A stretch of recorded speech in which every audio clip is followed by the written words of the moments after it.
Just then, a flash of sword light appeared outside the house. The alien boy was carrying a crutch tree and a knife as he approached them. As a sword cultivator, all cultivation levels are focused on the sword. The meaning of a good sword goes without saying. High-grade flying swords can possess innate spiritual abilities, allowing the owner to easily practice spellcraft and achieve twice the result with half the effort. Ottinger used the infant Dan with wood element great cultivator resonance to make a sword embryo. She then cut off another finger and threw it into the Dan furnace. After mixing in the master's vital blood, an extraordinary sword with a spiritual charm broke through the air. Ottinger was shocked. She looked up at the sky where the sword with the spirit pattern was located and exclaimed, "So beautiful!" As she reached out and held the hilt of the sword immediately hummed. The spiritual treasure recognized its master, and in an instant, a beam of bright light shot up into the sky, leaving Ottinger in disbelief. The drunken sword immortal on the cliff drank alcohol, gurgling away. He also felt the power of sensing the world around him. He sighed softly. "The little girl is lucky." And this treasured sword has already reached the level of a celestial grade spiritual treasure upon its debut. Disciples came to congratulate. Congratulations to the sword of the Great Feng for obtaining a top-notch weapon, an excellent disciple. At the same time, 2 bills from the Dan platform were sent, one for equipment wear and tear, and another for personal equipment wear and tear of the disciple. The deputy sect leader asked when the payment would be made, as owing debts had become a habit for the drunken sword immortal. However, drunken sword immortal just scratched his beard a few times and had no intention of responding. Right after, drunken sword immortal let out a big sneeze, unaware of being cursed at from behind. In the depths of the mountains, Shedding Dust and General Wu rescued a foreign boy who was attacked by a giant snake, but they were poisoned instead. The boy first poisoned them, causing both of them to fall unconscious. He then picked up a cleaver and started hacking indiscriminately at the 2 of them. Suddenly, Shedding Dust opened his eyes and grabbed his wrist. The boy was so scared that he screamed frantically. Shedding Dust asked why. "Can you tell me why?" The boy fell into memories and started to speak incoherently. "Die. You mainland people should all die. Big sister died while pregnant. My father was forced to collect herbs and fell off a cliff and died. This is outrageous." And all of this was an illusion created by Shedding Dust using the Mirage Pearl. He wants to know what could cause a child to harbor such intense hatred. Later, they saw the scenes from the boy's dream.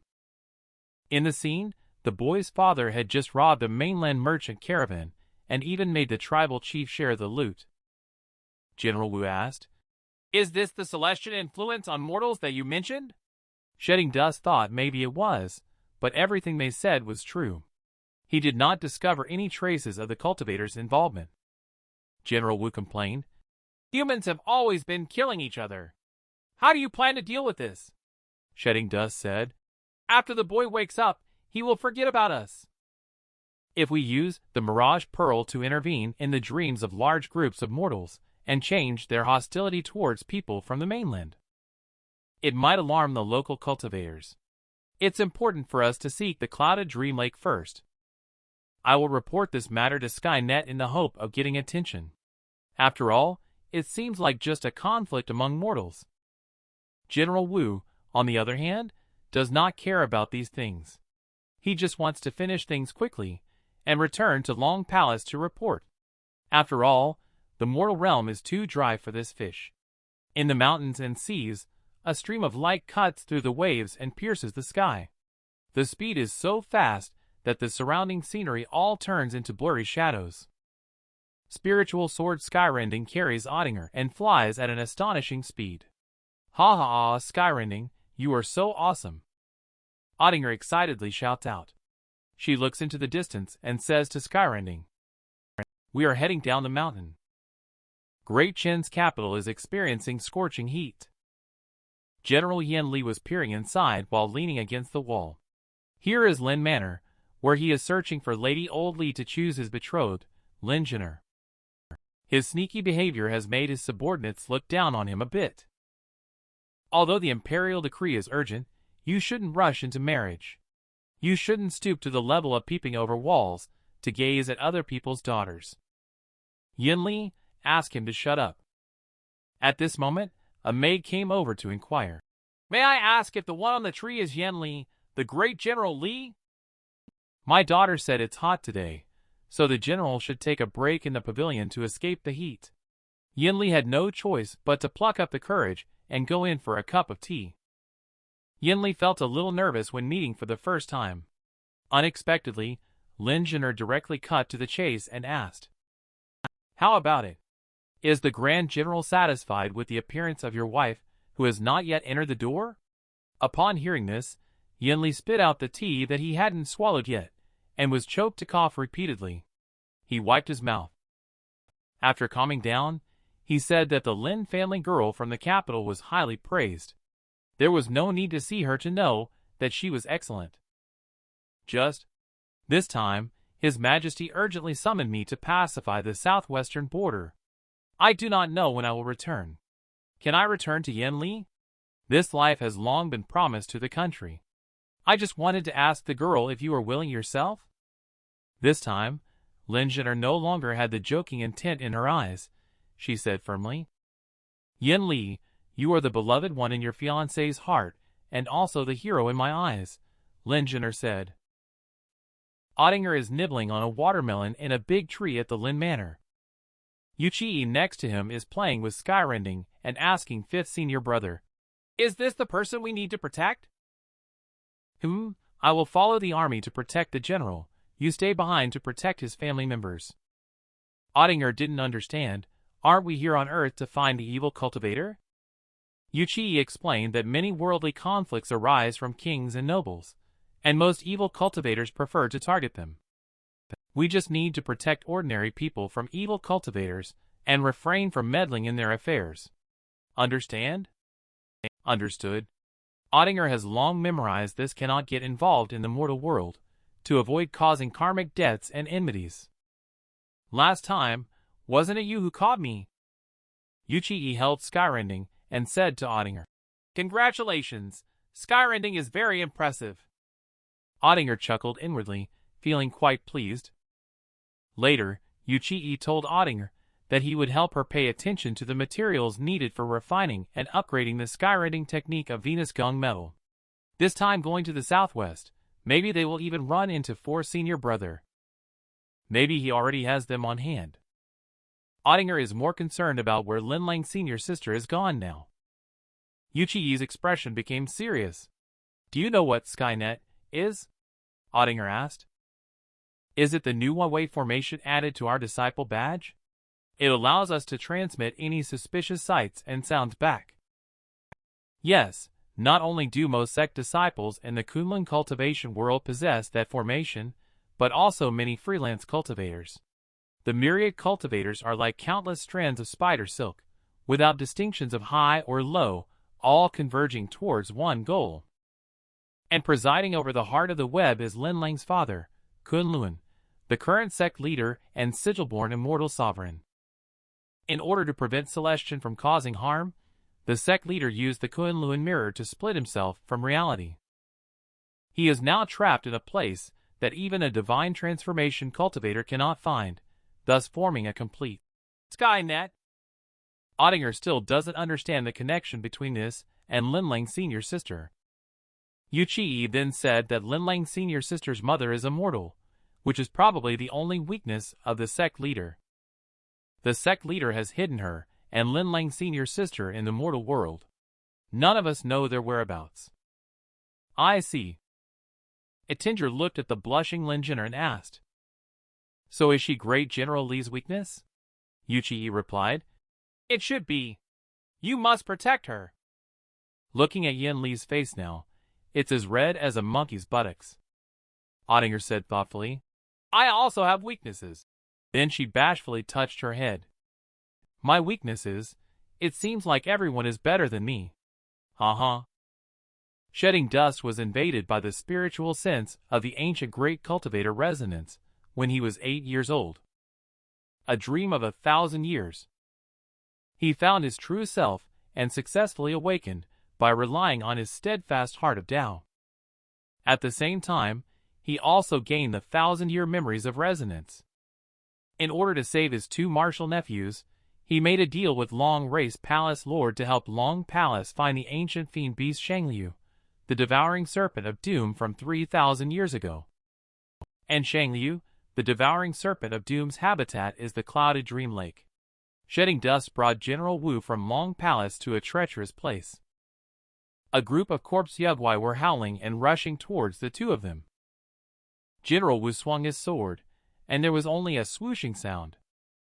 A jet of water shot out, pushing them back.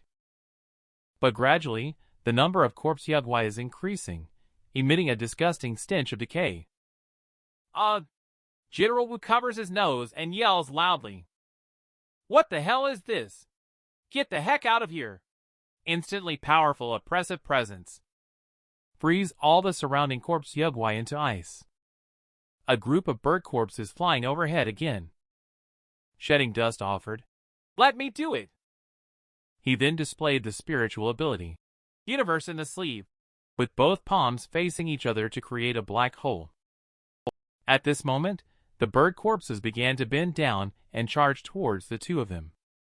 Shedding Dust spread his arms open, and the black hole suddenly enlarged, covering their heads and swallowing all the corpse Yugwai in the sky.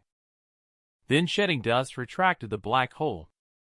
He clasped his palms together, and those dead objects instantly turned into ashes. General Wu was stunned. Can spatial spellcraft still be used in this way? Spatial annihilation power is currently my most powerful spellcraft.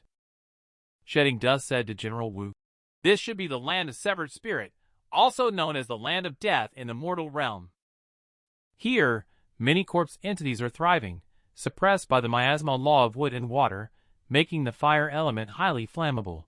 General Wu suggested bypassing this area as spiritual chi cannot be restored here, making it unsafe to rest, and one cannot persist here for long.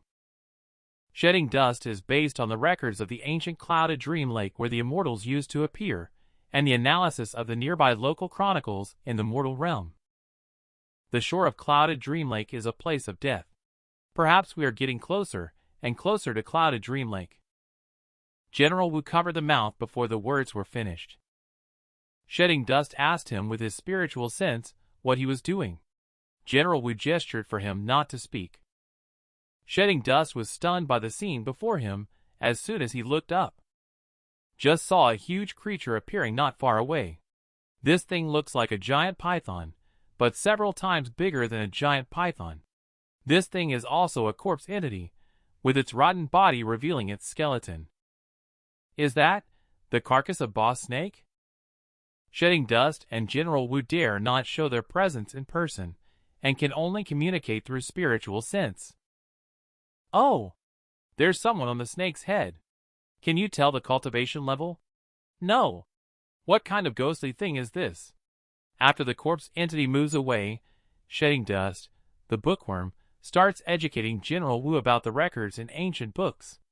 Some cultivation techniques mention that special cultivators may use a corpse entity as a spirit artifact for refinement. Ritually refining a high-level corpse entity is similar to a celestial-grade spirit artifact, possessing vast magical powers and being impervious to the elements. Due to this, cultivators hunt down other cultivators to obtain their remains. The Orthodox Immortal sect has been suppressing them for thousands of years, but it seems that there are still remnants lurking in this place. The Compendium of Strange Beasts records that boss snakes are born with a golden core cultivation level, even in their remains. Any cultivator who can control it must be very terrifying. General Wu was stunned on the side, saying, "Are you saying that we could accidentally end up becoming such creatures?" Shedding Dust reassured him, saying, "General, rest assured. I can incinerate you completely if needed." "What?" General Wu was just about to lose his temper when Shedding Dust gestured for him to stay quiet. Mountain Gus Hen yelled loudly at the cloud born on the mountainside. "Dead fox! The melancholy Peepa spirit! You dare to kidnap my junior brother, but don't dare to confront me?" Qing Shu Chenjun and Gushin's fairies covered their ears one after another. Miao lay on the small island, speaking to the suppressed solitary Polona fairy below. Look at the friends you've made, junior sister. Shrink-headed Terrapin. Sean the Cloudborn became more and more foul-mouthed, all in an attempt to lure Miao out and take the opportunity to rescue the solitary Polona fairy. At the same time, he could also cover up the whereabouts of shedding dust to the outside. But Miao is not fooled. She picked a white flower and said to it, "Even though Princess Ao Miao forced us to swear not to speak of what we saw and heard that day, I don't believe he doesn't know that without junior brother Gus Hin, I won't be fooled. I won't let him have a chance to release you. If Master is not around, senior sister will protect you." She was moved to tears by her own words. The sound of drums throbbed deep in the Mang Mountain. Lee Etherland squatted on a tree, looking down. An army appeared in the mountains. The leader rode a giant beast, continuously striking a drum with both hands. This was the recruiting team in the mountains. At the same time, the villagers inside the house were discussing with the tribal chief. "Should we not send anyone this time, Grandma? When facing the mainland people, which mountain does not send anyone?" On Mang Mountain, there are about 100 villages, both above and below. Is it not a problem if nobody goes? Grandma said calmly while puffing on her tobacco pipe. Not a single person needs to go out.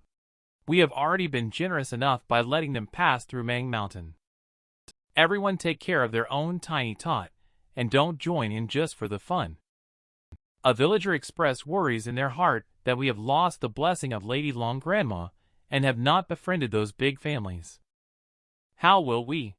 Before he could finish his sentence, he was interrupted by Granny Ah, who said, "We have lost the blessing of Lady Long Grandma." The several people on the side were all very surprised upon hearing this. "Ah, wasn't it said that Lady Long's grandma has already? Could it be that she is still around?" Grandma slowly exhaled smoke, saying that in her dream, she told us to avoid this war. Just like my grandma, her grandma at that time, she is still blessing Mang Mountain. Lee Etherland sighed. He held Lady Long's token in his hand and said helplessly, "Fortunately, I have already advanced to the nascent soul stage, so dreaming projection is not something sword cultivators excel at."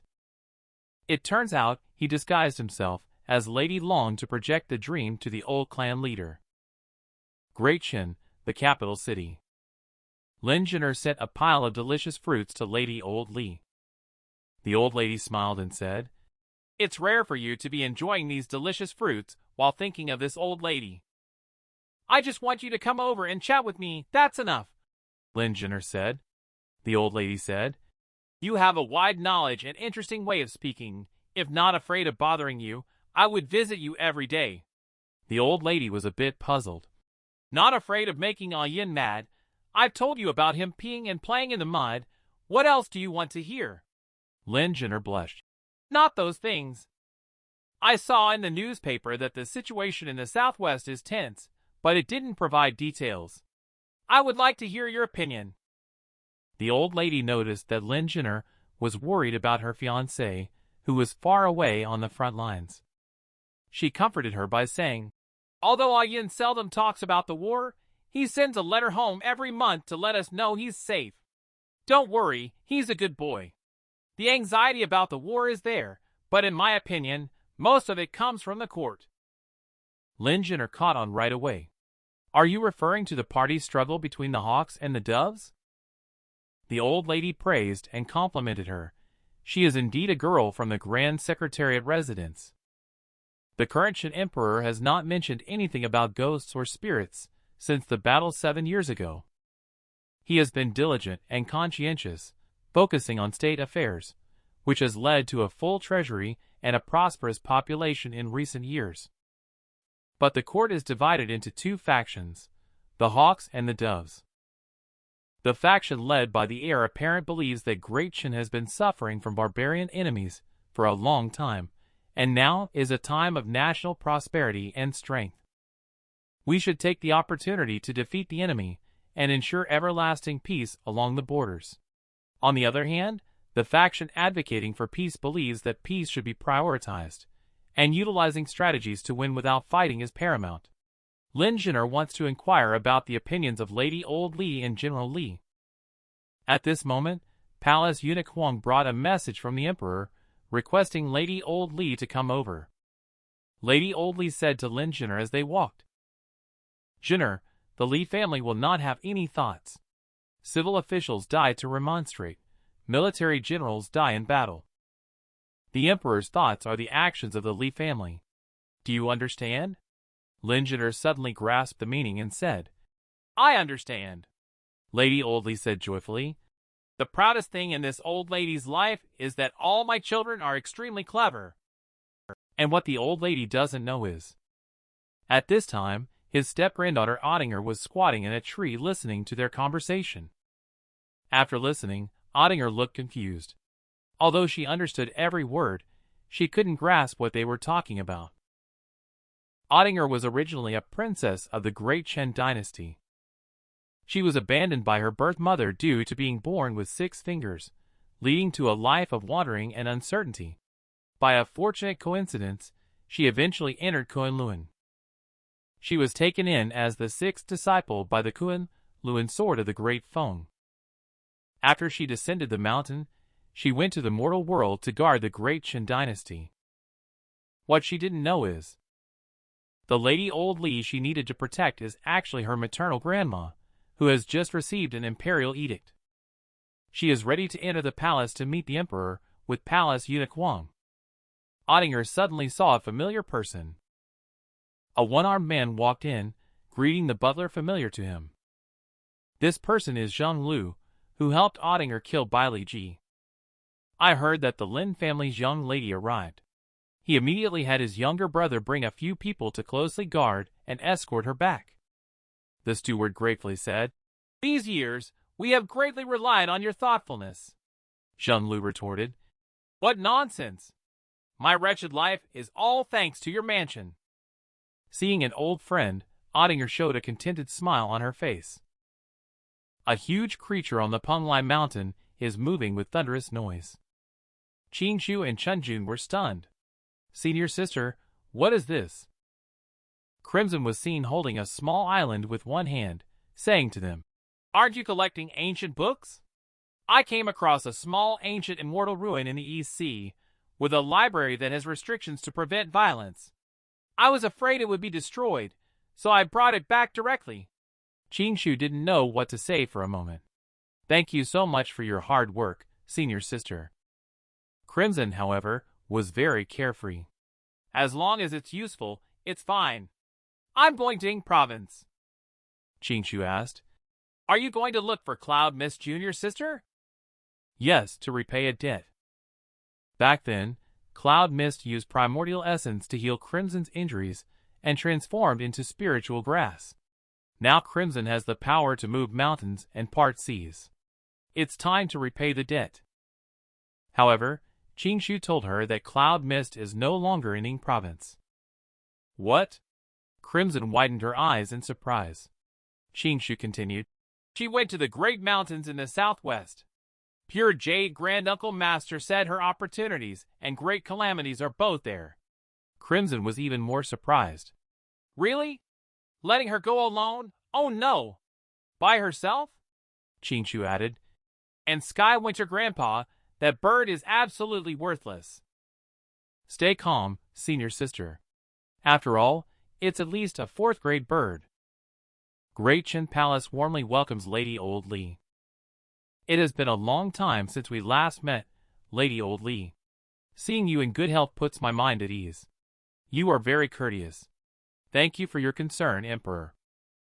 You are truly timeless and evergreen through the ages, Your Majesty. A long life for a wise ruler is a blessing for Great Chen." The Emperor of Chen replied with a sense of shame, saying, "I have made many mistakes that have harmed the country. I can only hope to make amends in the rest of my life." Ottinger and Mingju are leisurely eating fruits and snacks on the beams of the palace. Ottinger exclaimed, "The palace turns out to be such a great place. Senior brother, you are so fortunate." Mingju quickly reminded, You must not go back and tell Linlang. At this point, the emperor began to get to the point.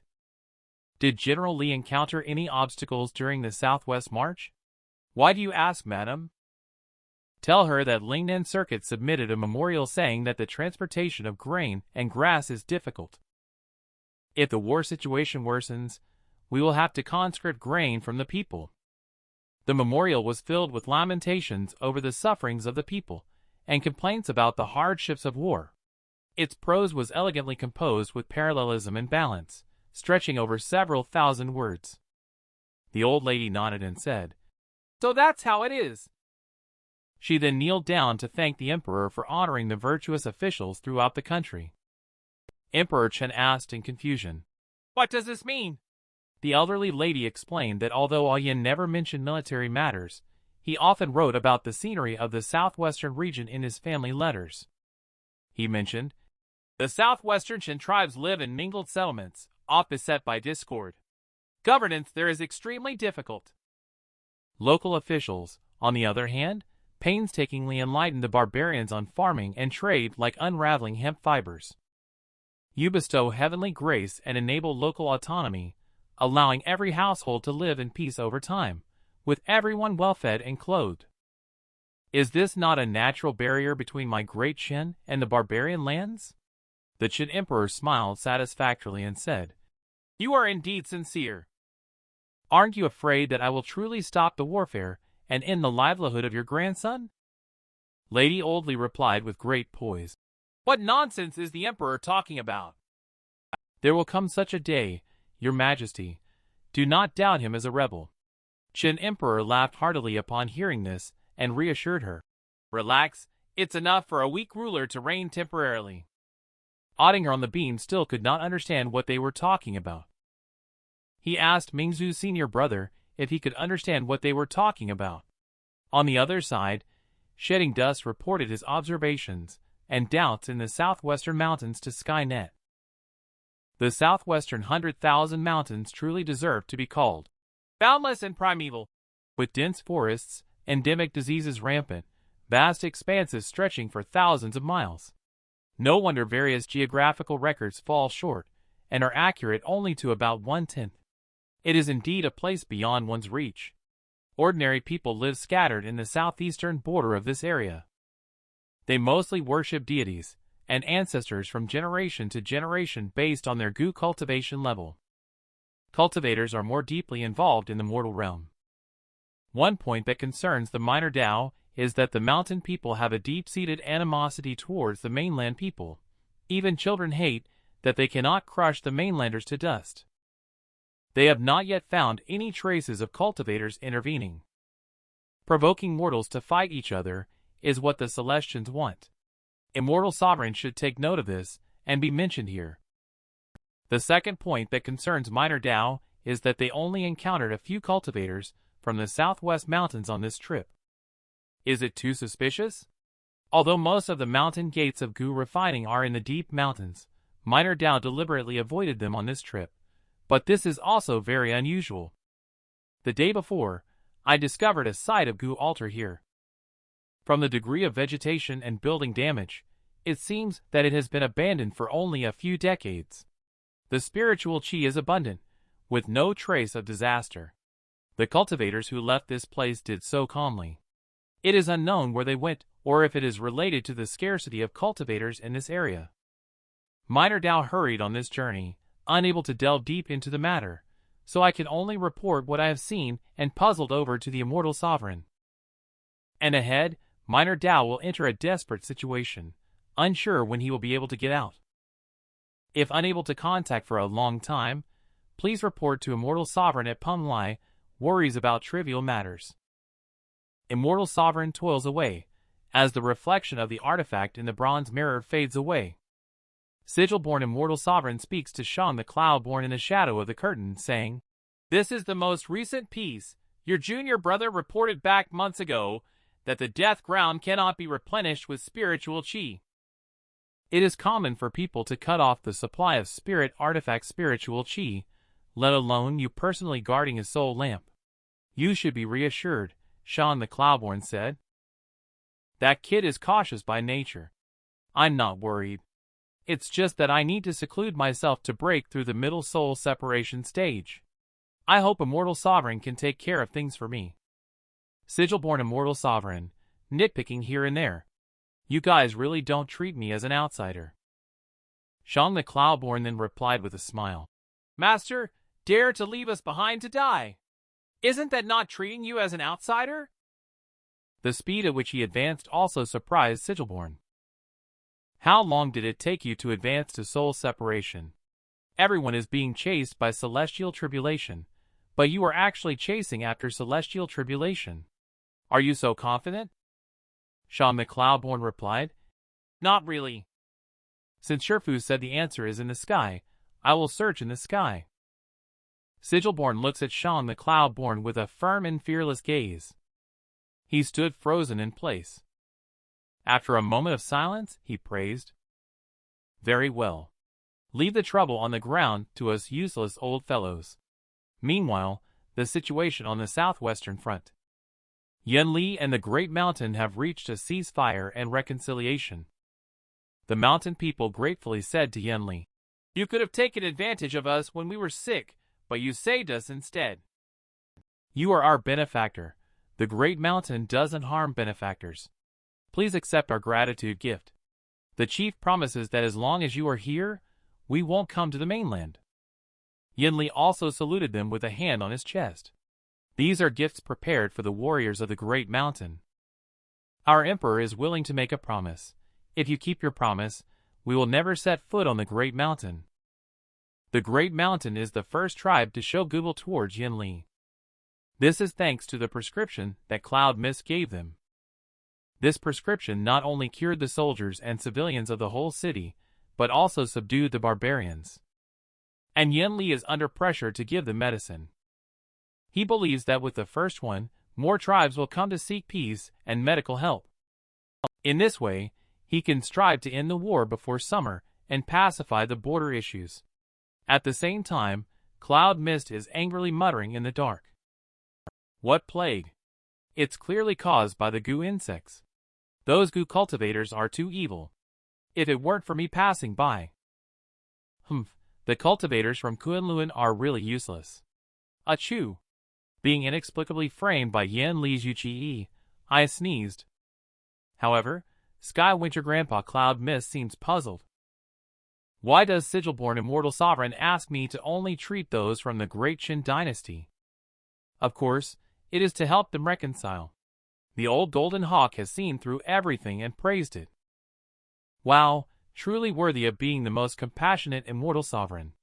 If I had to think about so many things every day, I'm afraid I would be bald by now. But little Cloud Mist bluntly pointed out.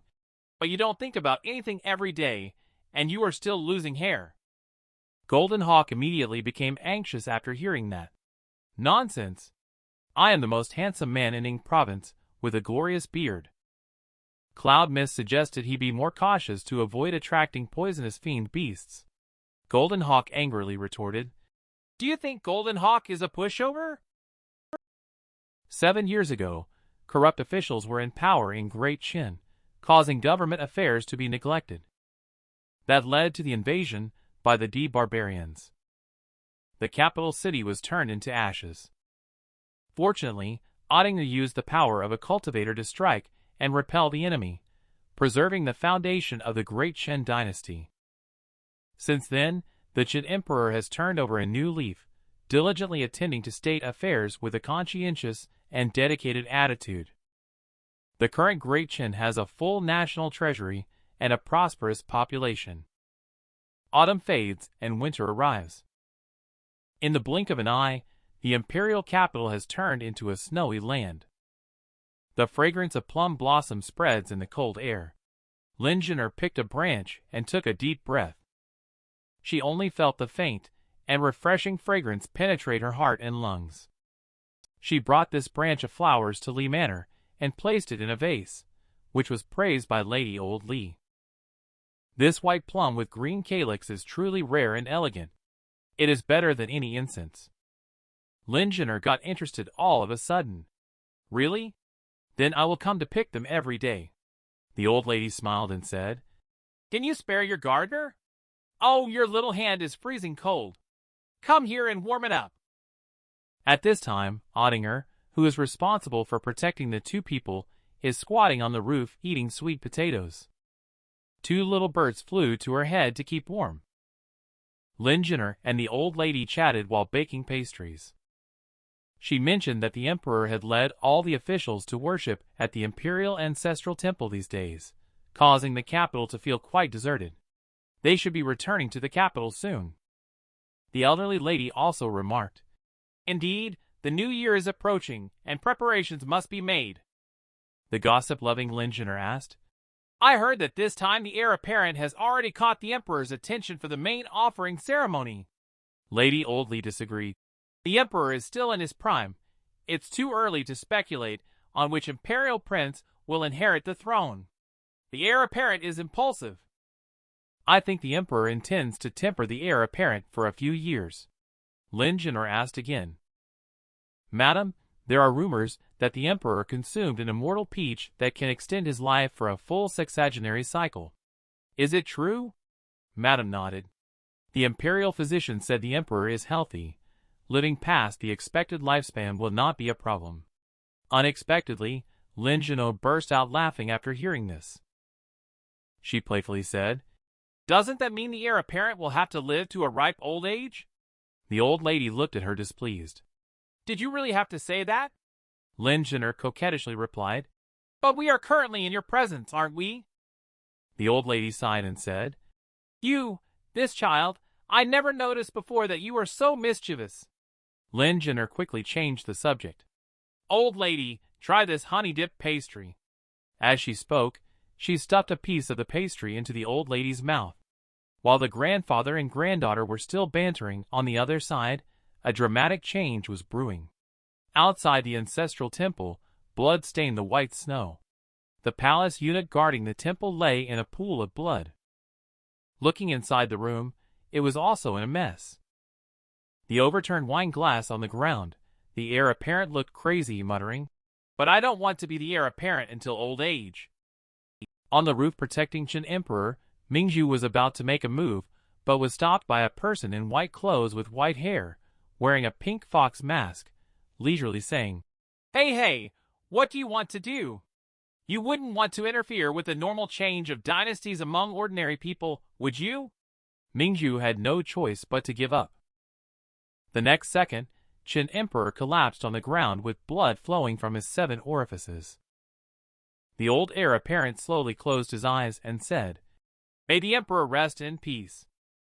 "Do not be angry, your majesty. Long live the benighted ruler. It's a disaster for the country." The mysterious figure on the roof looked smug. I said, "Have you been aloof for too long that you have truly forgotten what mortals are like? It's about actions, not just appearances. I haven't done anything wrong." Night has come in a blink of an eye. A lone figure hastily dashed into Li Manor, catching the attention of the old lady who stared at the person. "Could you repeat that?" Palace eunuch Huang wept as he said, "The emperor has passed away, and the heir apparent has committed regicide. He poisoned the loyal palace eunuch Huang managed to escape at all costs. He disguised himself as a commoner and blended into the capital city. He had just arrived outside Li Manor when he was spotted by the heir apparent's spies. Thanks to the rescue by Zheng Lu, he managed to save his life. He only wanted to deliver the decree of acting cheaply to General Yen Li. He told the old lady that Emperor had said before his death, 'As long as the house of Li stands, the realm remains at peace.' The altar of Great Chen has been handed over to the old lady." Miss Li suddenly felt a great sense of responsibility. She immediately ordered Zheng Lu to quickly deliver this decree to Miss Lin Jinner at Lin Manor. "You must protect her on her journey to the southwest to look for her husband, without any mistakes. Zheng Lu has been assigned, but he is worried about the safety of the elderly lady." The elderly lady decisively urged him to hurry away, while Ottinger outside the room was hesitant. "Both of them need my protection. Which side should I choose?" In a moment, Zheng Lu has prepared the carriage. He instructed his little brother not to pack luggage, just bring some money and set off. Ottinger took out the Kunlun disciple badge and wanted to inquire about senior brother Mingju's whereabouts. Such a big change must have been reported to the sect leader. There are many fellow sect members in the capital, so I will go with you to the southwest. Upon thinking about this, she immediately rode her sword to catch up with the westbound carriage. Lady Oldley in the house is still asking Palace Eunuch Huang. Did the Emperor leave any clear instructions about what should be done after his passing? However, the eunuch said that the incident happened suddenly, and the Emperor did not leave a single word. Originally, it is only natural for the heir apparent to ascend to the throne. However, if he really gains power now, this old servant of mine will be the first to not acknowledge it. Lady Oldley said that if the heir apparent commits such evil deeds, I'm afraid he must have planned it in advance. The escaped eunuch and several imperial princes, including yourself, may find it difficult to escape disaster. Palace Eunuch Huang, however, fearlessly stated that he is a slave of the Emperor, and that his life and death are tied to the Emperor. He said that without the Emperor, he wouldn't live much longer. Madam, please hand me over. Lady Oldley said that even if the eunuch is willing to sacrifice his life, she would prefer a more advantageous arrangement. She then began to plan strategically. Currently, only the Prince of Fu, who has not yet been granted a fief, is in the capital. She instructed Palace Eunuch Huang to go to the Prince of Fu's residence to report the matter to him and seek his protection. She also mentioned that she would dispatch multiple groups of people to inform all the imperial princes of the situation regarding the fief. Lady Oldley's eyes are keen. We cannot let the heir apparent Great Chen, who has killed his father, fall into his hands. We must break his advantage now. Let us leave the rest to the means of the imperial prince and fate. The carriage sped on without stopping in the wind and snow. Ottinger closely followed along as well. Zheng Lu shouted while driving, saying to Miss Lin, "If you're feeling unwell, don't push yourself." Looking at Lin Jinner in the car again, her face was pale, and she was being tossed around inside. The maid advised, "Miss, you should take a rest." Lin Jinner kept retching non-stop but insisted on continuing. Zheng Lu asked her to relax her mind first. The road was clear all the way, but she still had some worries. We are using the general's residence's route guidance. How could there not be any heir apparent in the Imperial Guard along this road? It would be bad if they realized it too late. We need to quickly run to a place beyond the reach of the heir apparent. At this time, a tea shed appeared ahead.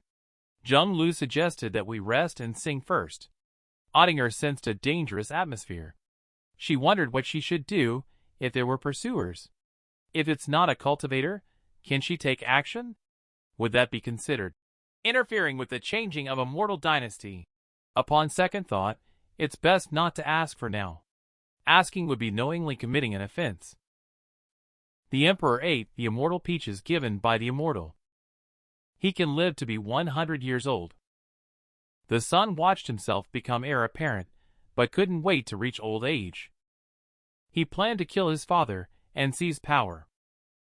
With a poisoned drink down his throat, Chen Emperor bled from 7 orifices and died. Faithful Palace Eunuch Huang risked his life to deliver the decree of acting on the cheap to the great general's residence.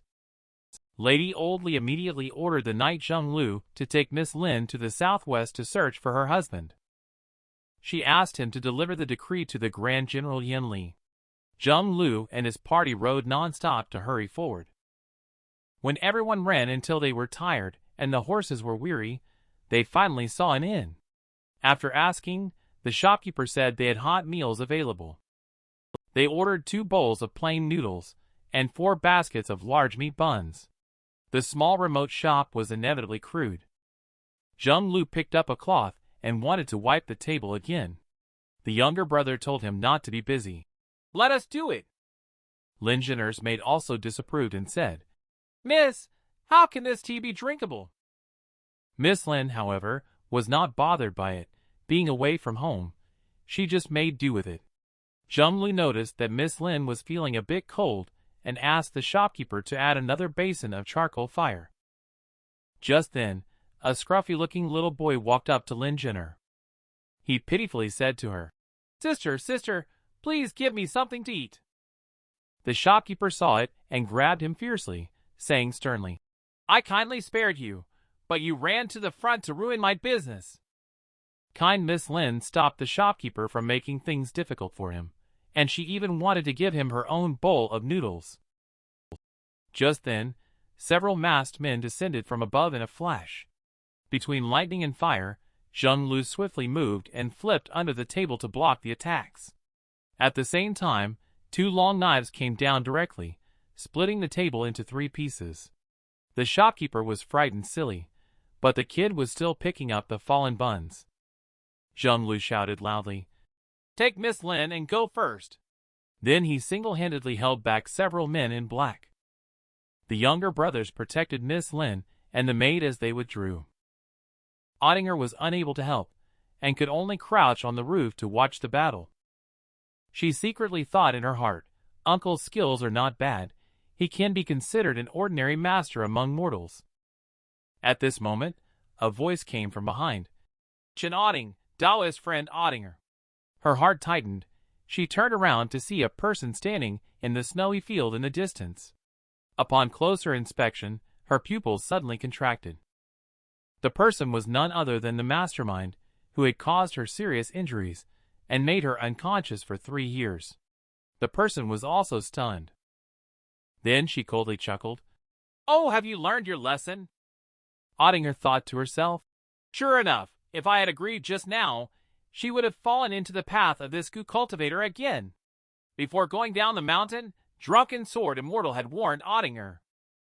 The person used the cause and effect spiritual abilities at the Foundation establishment stage to unleash such powerful spiritual abilities, most likely leveraging the subtleties of the law of cause and effect.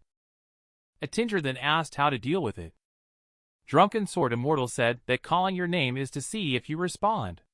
If someone calls you from behind, don't just respond indiscriminately. That person then pretended to cover their mouth and said, "Let me guess. You should have already learned from the master that Immortal Melting Cage belongs to the cause and effect type of spiritual abilities, right?" Ottinger can tell that the person in front of her has already reached the Golden Core cultivation level. Even if she doesn't want to admit it, she is not his opponent. While she was lost in her thoughts, Yuji called out again, "Hey, Chen Otting." Ottinger unconsciously responded in her heart. Suddenly, a dense swarm of goo insects swept in. The goo insects immediately enveloped Ottinger once again. Ji felt very pleased and said to her, "Tell you what, now that it's settled in my heart, it can be considered settled." But the next second, her expression suddenly turned serious. With a loud noise, Immortal Melting Cage completed the strangulation and slowly came to a stop. Yuji stared at the thing inside and clicked his tongue. She should have known earlier that the substitute scarecrow made by the old ancestor for that spendthrift has also fallen into her hands. She had advised the old ancestor early on not to spend effort and nascent soul materials to make a one-time use spirit artifact at the chi refining stage, but ended up benefiting their archenemy the most. With a sharp cry, she crumpled the straw man into a ball. At this moment, she saw the carriage in the distance moving away below, and started to smirk again. How do you say, Han people, in English again? Correct. Man can escape the person, but not the problem. Ottinger emerged from underground at a pasture 100 miles away, frightening the sheep into scattering and fleeing. Ottinger gasped for breath and said with distress, "Boo! Another Earth Convergence talisman is gone!" The skyrending on her back buzzed discontentedly. Ottinger sighed and said, "It's no use being unwilling. We really can't beat them. And she has more important things to do now." Then she took out the voice transmission talisman, concentrated and listened quietly, and heard the sound of rolling wheels. Luckily, she had previously pasted the voice transmission talisman under the car. The carriage is still moving, so they should be safe for now. She then thought, "Can I go back now? That guy is probably guarding Miss Lin and waiting to catch me. She scratched her head again. Should I go get reinforcements? At this moment, voices of a few people came from the voice transmission talisman. At this time, Zheng Lu, despite being injured in many places, still insisted on forging ahead. The younger brother asked, "Boss, would you like to take a break?"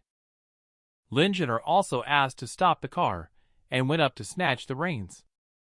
Zheng Lu shouted, "What are you doing? Stop to wait for the pursuers?" Upon hearing this, Ottinger could no longer stay out of it.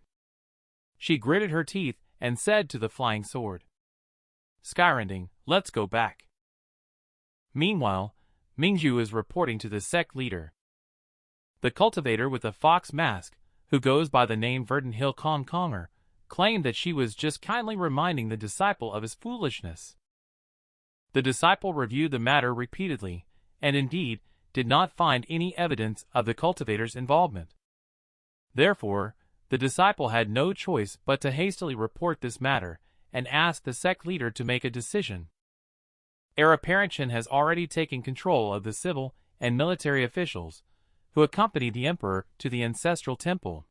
Disciples are closely monitoring this situation. The sigil-born immortal sovereign is pondering and contemplating the current situation, which is intricate and complicated. He is constantly listening to information from the mortal world. Prince of Fu declares to the world as heir apparent prepares to overthrow the ruler. He intends to invite the Eastern Army into the capital to suppress the rebellion and support the emperor. Heir apparent accuses Prince of Fu of bribing the court officials to poison the emperor. Prince of Fu, relying on his connections with external households, has taken control of Luo capital. The third imperial prince has locked himself within his fief and refuses to come out. Verdant Hill, the northern D tribe, is facing a severe drought and is still observing the situation. Nothing important is happening in the southwest. Sigil-born immortal sovereign, after careful analysis and scrutiny, I still couldn't find any clues. What exactly do you want to achieve? Not just to increase my workload, right? On the other side, Zheng Lu and his group encountered another wave of killings. The bodies of the thieves were lying scattered about in the snow. The younger brother gasped heavily and said, "These thieves really bite hard." After Zheng Lu sheathed his long sword, he said to the younger brothers, "This bridge is too narrow for the carriage. Take Miss Lin and go ahead. Let's manage to enter the city first and then change vehicles. He will stay here and bury the bodies and the carriage on this side." They have agreed to meet at the inn in Qing Prefecture, Old Zhao.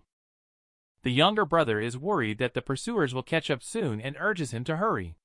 Zheng Lu replied, "Rest for a night. If you don't hear from me, don't wait.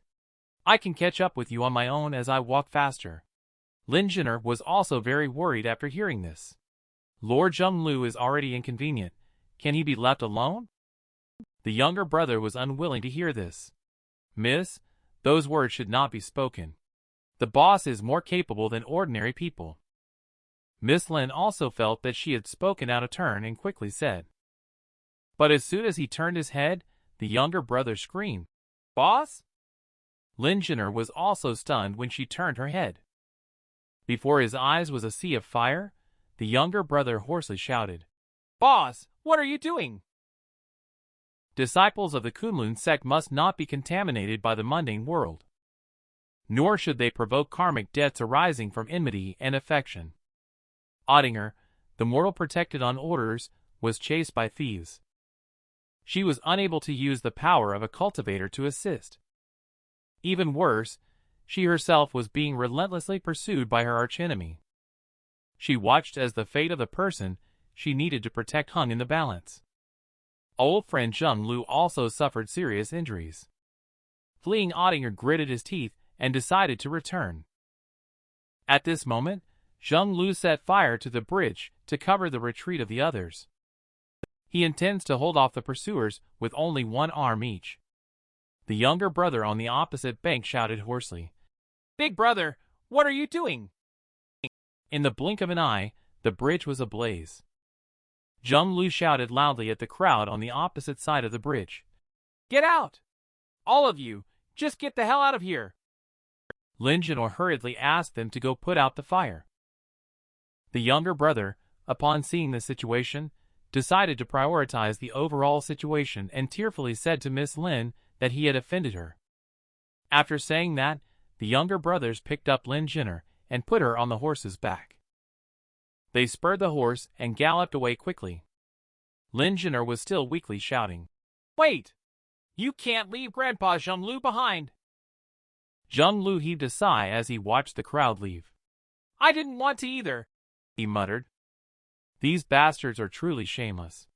Zhonglu, dragging his wounded body, stood proudly in the midst of the flames.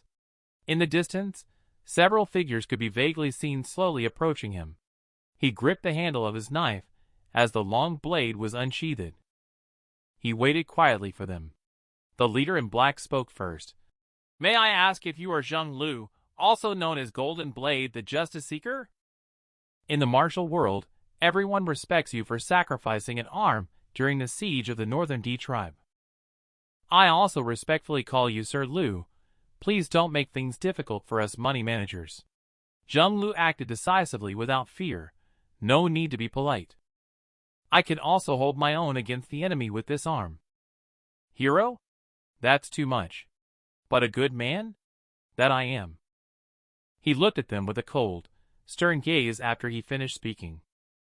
With a click, the crossbow of the person in black was already loaded. The imminent battle is about to begin. At the same time, Lin Jinor and his group are still galloping on horseback. Yuji squatting on top of their heads, waiting for the hare to run into the tree. She is waiting for Ottinger to fall into the trap. Suddenly, she felt a fluctuation of spiritual power from the suspension bridge in the distance. She was secretly delighted. Immediately, she turned around and rushed towards it. Just then, Ottinger swooped down like a god of war, protecting Zhonglu with one hand. The other hand chopped off the incoming big knife. The next second, Yuji also arrived on horseback and released a swarm of goo worms from his fingertips to bite towards them. Ottinger quickly applied talismans to herself and Zhonglu. The golden armor transformed by the talisman blocked the attack of the goo insect. Those black-clothed individuals were not so fortunate. In the blink of an eye, they were fiercely bitten by the goo insect. Shortly afterwards, Skyrending swiftly fled with Ottinger and Zhonglu. The group of goo insects also pursued them relentlessly. Ottinger couldn't dodge in time. In the blink of an eye, they were already surrounded. The beetles were chirping and hitting the armor. Ottinger protected Zhonglu with his body, but was hit hard and spat out a mouthful of blood. The insects entwined tighter and tighter. Ottinger's face showed a hint of smile and said, "Senior brother, you're up." Yuji stood dazed in place, looking at her in confusion. Suddenly, she felt everything go black in front of her. A dark giant hand appeared above her head, its powerful oppressive presence causing her pupils to suddenly contract. With a sharp sound, the giant hand slammed her heavily onto the ground along with the tree. The palm wind generated by this blow also sent Ottinger flying out. She used both hands and feet to friction against the ground to stop her body. Shortly after, that big hand rudely dug Yuji out from the mud. Shake the dirt off her body. Ottinger widened her eyes as she looked at the person in front of her. Wow, it turned out to be a senior sister. The person in front of her was indeed a powerhouse, having advanced to the level of Dharma body with 4 arms grown. Using just one hand, she easily crushed the opponent of the same level, who was Yuji. She grabbed Yuji as if catching a bug, and looked at her expressionlessly. Yuji asked in a bewildered manner, "Dear Daoist friend, we have no grievances or enmity between us. Why use such heavy-handed methods against me?" Crimson said that I was just passing by when I received a mission from Skynet, mentioning that there is a goo cultivator slaughtering mortals in this area. It's quite a coincidence that I stumbled upon the scene as soon as I arrived, don't you think? Yuji had a puzzled expression upon hearing this. Slaughtering mortals? Looking back, Ottinger had a mischievous grin on her face as she stared at her. No need to ask, it was indeed Ottinger's scheme to lure her in. But it is said that those mortals were indeed all killed by Yuji. Yuji is busy explaining about the accidental injury this time. I can explain below. Speaking halfway, but interrupted by Ottinger. Venerable, do not listen to her sophistry. You saved me, but I dare not ask for your name. Please do not reveal it either. She has a skill called cause and affects spiritual abilities. When she calls it, her mental abilities will be affected. I don't know how many sinister tricks she still has. It's better to talk to her less. No. Can I explain? Yuji wanted to speak again, but was silenced by Crimson with a talisman. Perhaps she felt it wasn't enough, so she just wrapped up her whole self. Go explain to Kunlun if you have something to say. Then she said to Ottinger, Hey little girl. I will personally escort this person to Kunlun. You take care of yourself. After saying that, she turned around to leave. Yes, Venerable. Ottinger expressed gratitude towards Crimson's back. The junior, Kunlun sword cultivator Chen Otting will definitely repay this kindness. Crimson replied with a smile. Okay, I'll remember that. After Crimson left, Otting gently tapped his finger and called out, Skyrending. The next second, Skyrending sensed the summon and emerged from the ground, protecting Zheng Lu. Otting muttered sadly, 2 golden armor talismans and 1 escaped talisman, both gone again. Including the previous grass puppet, the mission has just begun, and the life-saving guy has already shown his true colors. Suddenly, she noticed that something was wrong with the person she was holding, Zheng Lu.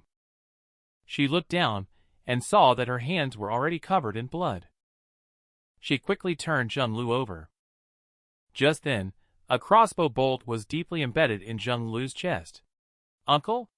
Ottinger was thunderstruck. Her only acquaintance in the mortal realm now was this uncle. She burst into tears and said, Oh, uncle, hold on. I will take you to Kunlun, she said, as she was about to lift him up. At this moment, fresh blood gushed out from Zheng Lu's mouth. After a violent bout of coughing, he wheezed and said, What's the point of all this? My arteries are cut off. Then a slight smile crept onto his lips as he intermittently asked, Hey Nier, you are not mortal right now, are you? Can you bless Great Shin so that they do not go to war anymore? Attinger couldn't help but shed tears when she heard it. Zheng Lu sensed Ottinger's discomfort. Haha, then bless Miss Lin to find Yin Li smoothly. Yes. Ottinger nodded with tears in her eyes. Zheng Lu smiled happily, then another mouthful of blood gushed out from his mouth. He weakly said to Ottinger, After your family's patriarch executed my father, our family was looted clean by the victims. Later I heard from my mother that the old man dug into his own pocket and left 10 gold pieces, saying, You are an orphan with a widowed mother. Life is not easy. Raise your child well, and don't become a villain in the future. After saying this, Zheng Lu's eyes revealed an indescribable calmness. He said nonchalantly, Ha! I have traveled this world and it's not a loss. Ottinger cried like a child. She is the only acquaintance she had in the mortal world. Her uncle, who helped her kill Bailey Ji in her childhood. In the end, she was still unable to protect him completely. On a cold, snowy night, the dim lanterns outside the inn swayed in the wind. Lin Jinner is roasting by the charcoal fire, looking anxiously outside. At this time, the younger brother came over and said, Miss Lin, the carriage has been hired. We will leave at the hour of the rabbit. Once you are ready, you should rest early. Upon seeing Lin Jinner remaining silent, the younger brother spoke again. We have already rested 2 nights longer than originally planned. We should hit the road sooner. The 2 brothers are afraid that the elder brother will scold us to death. The eldest brother has always been reliable in what he says and does. If he says he will come after us, he will never go back on his word. Lin Jinner finally spoke after hearing these words. Really? The younger brother nodded firmly. In the snowstorm, Ottinger silently guarded them. This is also the last exhortation Zhenglu gave to her. She asked with a sense of desolation. Skyrending, what should this immortal do? My heart is full of killing intent, but I don't know whom to wield the sword against.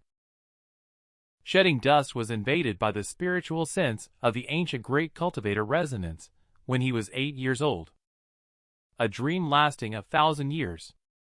He regained his true self and successfully awakened with the firm heart of Tao. At the same time, he also gained the 1,000-year memory of resonance. He set a mental demon oath to help Long Palace find the ancient fiend beast Shangyu, the devouring serpent of doom from 3,000 years ago, in order to save his 2 great martial nephews. The habitat of Shangyu, the devouring serpent of doom, is the clouded dream lake Shedding Dust. He brought General Wu of Long Palace to the depths of the 100,000 southwest mountains. After crossing the land of severed spirit, they finally arrived at a vibrant place, only to see lush vegetation and vast blue waves in front of them. Shedding Dust was shocked by the surrounding scenery. Here and the desolate dead land seemed to be 2 extremes. General Wu's face was full of horror. Could it be that I was too thirsty for water for too long and brought forth a mental demon illusion? Easily frightened, he immediately revealed his true fish head appearance. Shedding Dust, however, calmly said, "Bring that thing out." Soon after, General Wu took something out of his backpack. It was a crystal clear and shiny piece of armor, suspended in midair, glowing brightly, sensing the surrounding spiritual power. Shedding Dust said firmly, "That's right. Here is where Shangyu, the devouring serpent of doom, resides." General Wu was very surprised to find out that this is indeed a piece of Shangyu's shell. Shedding Dust was speechless. "General, did you not believe in minor Tao?" General Wu nonchalantly said as he collected the armor pieces. "If I can't find Shangyu, the devouring serpent of doom, I will eat you. It'd be fair game." Shedding Dust was even more speechless. Would Long Palace allow cannibalism? A disloyal cultivator does not count as a human being, General Wu mentioned as he put on his backpack. "Speaking of which, Long Palace used to have a piece of armor to warn of the approaching Shangyu, the devouring serpent of doom. It was lost during a heaven and earth annihilation, and the Four Seas Palace Lord searched for it in sorrow for thousands of years without any leads." "Why did you find one so easily? It's more like it was placed there by you," Shedding Dust casually replied. "That is a piece of armor I knocked off Shangyu, the devouring serpent of doom. I didn't have time to pick it up at the time." "What?" General Wu was shocked and lost color upon hearing this, revealing his true nature. He opened his mouth wide, almost swallowing Shedding Dust. Shedding Dust hurriedly added, "It was in a dream." Then he calmly said, "Hurry up and recover. We still need to cross the dangerous territory and return. Isn't the general thirsty?" The quality of this water is top-notch. As soon as he finished speaking, General Wu had jumped into the pool, enjoying replenishing his moisture. He praised the pure water for its refreshing taste and rich vitality. Shedding Dust was also puzzled upon hearing this. Originally thought to be a dangerous and treacherous place, Clouded Dream Lake turned out to be such a good place to visit after all. The devouring serpent of doom, Shangyu, is indeed an ancient fiend beast of extreme toxicity, where no plant can grow. After staring at the little bird in his hand for a moment, he suddenly had an epiphany and said, "So that's how it is." The next moment, the lush green grass around him suddenly withered away, and the little bird scattered and fled. Shedding Dust. Suddenly the truth dawned on me. I once believed that the poison of Shangyu, the devouring serpent of doom, was annihilate life. Looking back now, I believe steal life would be more appropriate. After saying that, he opened his palm and released the green vitality that had just been taken by him. The grass instantly turned back to its lush greenery, and the birds flew back. Shedding Dust murmured, "This also explains why there are so many lifeless areas outside Clouded Dream Lake, and why Shangyu, the devouring serpent of doom's dwelling place, became Clouded Dream Lake." At the same time, he also realized the profound truth of the transformation between life and death flourishing and withering. General Wu in the water witnessed the scene just now, his face full of shock. He wiped the sweat off his head, and couldn't help but feel a hint of admiration for this cultivator, whom he used to look down upon.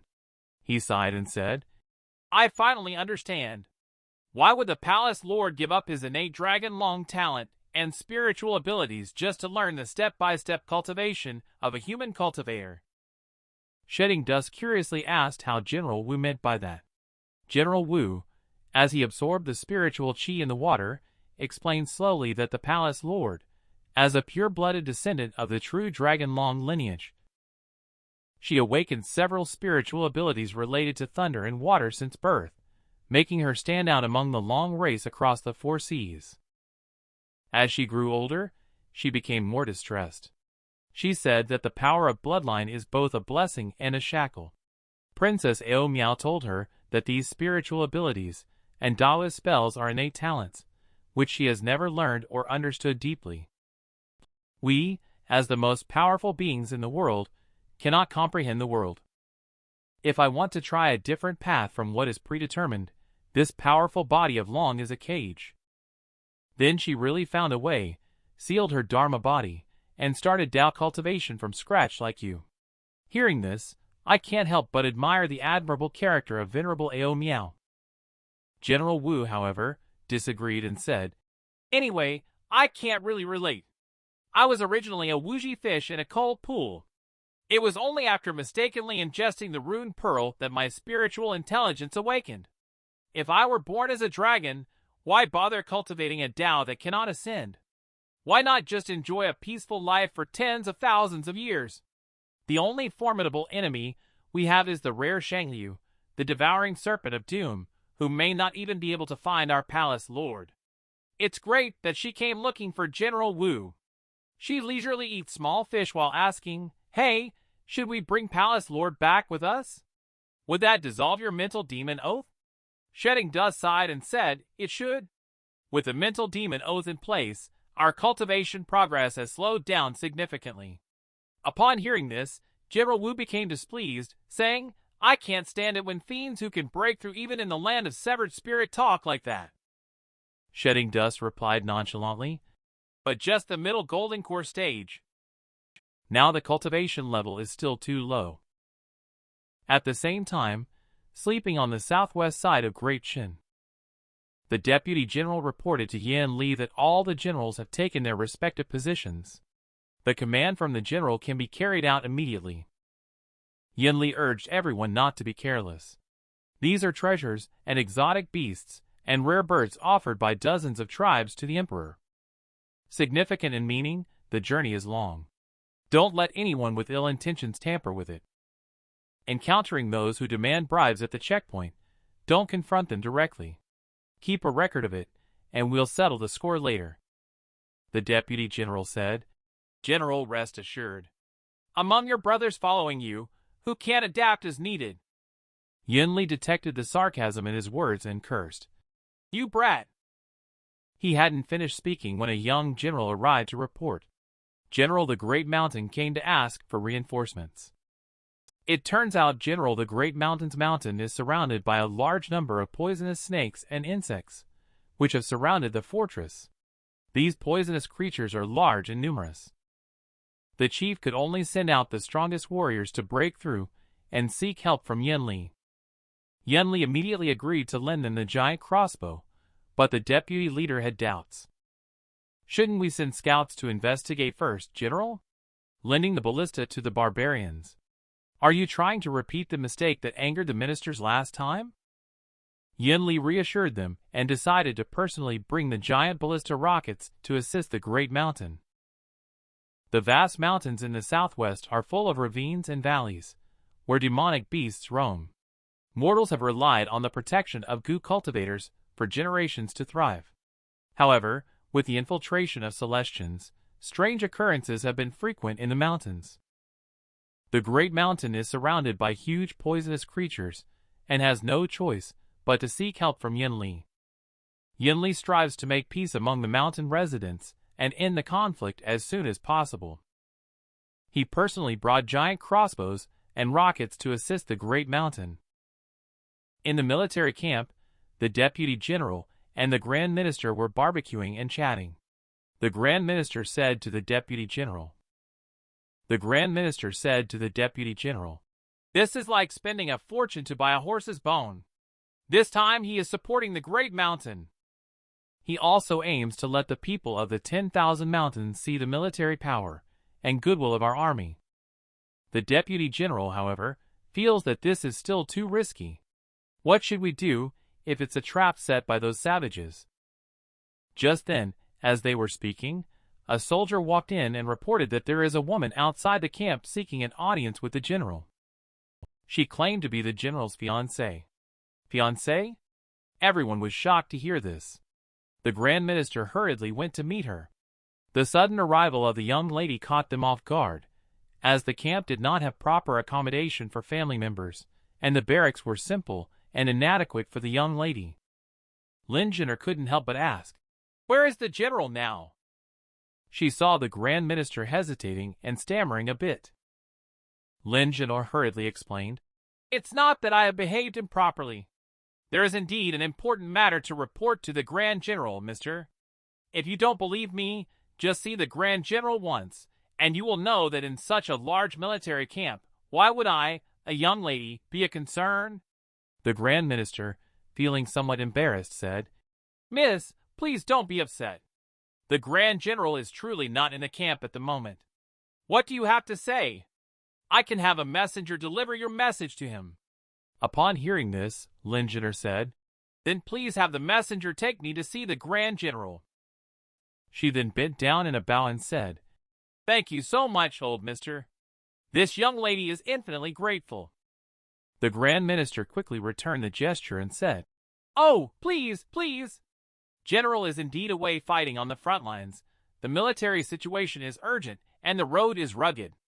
We absolutely dare not let the young lady take any risks." He also said that the express horse has already set off, and the general will soon know that the young lady has arrived. Please rest assured. Lingener, after hearing this, also knew that she could not force it any more. She simply said, "Fine," and then said to the Grand Minister, "The two gallant men who brought me here are also old friends of the general. Please take good care of them." The Grand Minister bowed and said, "Miss, please rest assured." He then stepped back and left. Lingener looked at the edict in her hand, with a worried expression on her face, and said, "I thought everything would be fine once I arrived safely in the army camp. A major change is imminent, but the general is not in the camp. What should we do?" In the southwest mountains, demonic beasts are appearing frequently. Here, Cloud Mist and Sky Winter Grandpa also encountered an attack by a giant bat. Just as everyone was panicked, something happened. A sword light flashed by, and the demonic beast was directly split in half. Accompanied by the moonlight, a figure in white appeared. This young man in white robes is Lee Etherlin, one of the 4 disciples under Kunlun Drunken Sword Immortal. Lee Etherlin looked at Cloud Mist disdainfully and said, "Just a cheap refining stage brat. Stop wandering in the depths of the 10,000 mountains." Sky Winter Grandpa angrily said, "You brat! Can't you see I'm here?" Cloud Mist politely asked, "Are you Lee Etherlin Venerable?" Lee Etherlin, feeling puzzled by how Cloud Mist knows her, replied, "Yes, I am." Cloud Mist then said, "Sigil-born Immortal Sovereign gave me your spirit pattern, said that if I encounter any difficulties, I can seek help from you." Upon hearing this, Lee Etherlin felt relieved and replied, "Oh, then you can be a little arrogant." Old Golden Hawk, on the other hand, dissatisfiedly retorted, "Aren't you the arrogant one?" After the younger generation, in Province Cloud Mist, was introduced by Sky Winter Grandpa Cloud Mist to Lee Etherlin, he inquired, "Venerable, have you sensed any recent abnormal activities of demonic beasts while guarding this place for a long time?" Lee Etherlin asked in return. "Abnormal? In what aspects?" Cloud Mist expressed his doubts. Other than the demonic beasts that enjoy consuming humans, they usually avoid approaching human settlements. Especially moon-roaring bats, which have certain requirements for cultivation sites and spiritual chi. It's not common for them to migrate in groups from deep in the mountains to human territories. Lee Etherland stated that there were no traces of being controlled found on the 7 demonic beasts he killed within the past 2 months. Cloud Mist thinks this is very abnormal. Were there so many demonic beasts here before? How could beastly creatures change their behavior without external forces? Upon hearing her words, Lee Etherland also sensed something unusual. I thought it was because the original guardian here had fallen. It turns out that demonic beasts would not appear here. Then he bowed down respectfully. We sword cultivators are only good at fighting, and know nothing about demonic beasts. What are your thoughts, young friend Cloud Mist? Old Golden Hawk is still grumbling on the side. You just can't see me, can you? Stinky sword cultivator. Cloud Mist expressed that they want to inspect this moon-roaring bat first. She also asked Lee Etherland and Sky Winter Grandpa to help catch some other types of demonic beasts. The Great Mountain on the other side. Yen Li's crossbow rocket is already in position. After a fierce attack, the poisonous snakes and insects scattered and fled. The army successfully captured the west riverbank. Yen Li immediately ordered to set up fortifications on the upstream, instructing to wash the ground with petroleum and sulfur before setting up the construction, and cover the mouth and nose with medicated cloth to prevent epidemics. The old tribal chief gratefully said, "We have all our sweet wine and cured meat kept cold." Take a break. Our descendants should also take a break. Yen Li is also very polite. Old master, you should go and rest first. The attack tonight is almost over. The old master praised. Your napalm and giant crossbows are so powerful that we couldn't even break through. When you guys arrived, you took control of the mountain top. Yen Li said it was my first time fighting against this kind of enemy. Does this kind of thing happen often in the mountains? But the old master said, out of the tens of thousands of mountains, only a tiny bit belongs to us. They are the true owners. Deep in the mountains, there are fiends that have lived for hundreds or thousands of years. Without immortal blessings, how could we possibly find a place to live peacefully? Yen Li was surprised. Is it the work of an immortal? The old village chief chuckled and said, I know you mainland people don't believe it. Yen Li, however, thoughtfully said, it's not entirely impossible. Although I'm not too sure, I may have truly witnessed immortal techniques. He couldn't help but recall the scene of Ottinger exterminating foreign invaders several years ago. Yuchi, who was responsible for protecting him, thought to himself, could it be that I forgot to apply the forgotten talisman on him? Suddenly, his pupils dilated. At the same time, a signal flare rose in the distance. Yen Li was startled. What happened? Yuchi muttered to himself and immediately advanced with his sword drawn to confront the Yogwai-Chi. The myriad mountains displayed numerous supernatural occurrences. For thousands of years, the demonic beasts lurking in the mountains seemed to have been driven by a mysterious force to leave the mountains and encroach upon human territory. Yen Li just helped the great mountain break through the encirclement of poisonous snakes and insects. He immediately saw the warning signal coming from a distance. That was sent by soldiers setting up construction works upstream. And their fleet is currently under attack by a huge demonic beast. This fiend emerged from the water and instantly overturned several bamboo rafts. The soldiers frantically shot crossbow arrows at it, but couldn't harm it in the slightest. A deputy panic-strickenly asked a villager beside him, how do we defeat this monster? The villager, even more panicked, responded, why are you asking me, huh? I have no idea, mate. The deputy asked, isn't this your specialty? The villager replied, special thing, is it? You mocking me? This bloody thing's bigger than Snowden, like. As the fiend heavily smashed into the water's surface, everyone was shaken and fell into the water. The deputy, realizing he was sinking due to wearing armor, quickly took it off.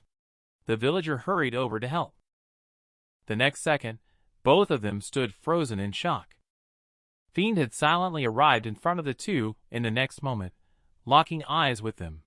Surprisingly, it had a face resembling that of a doll.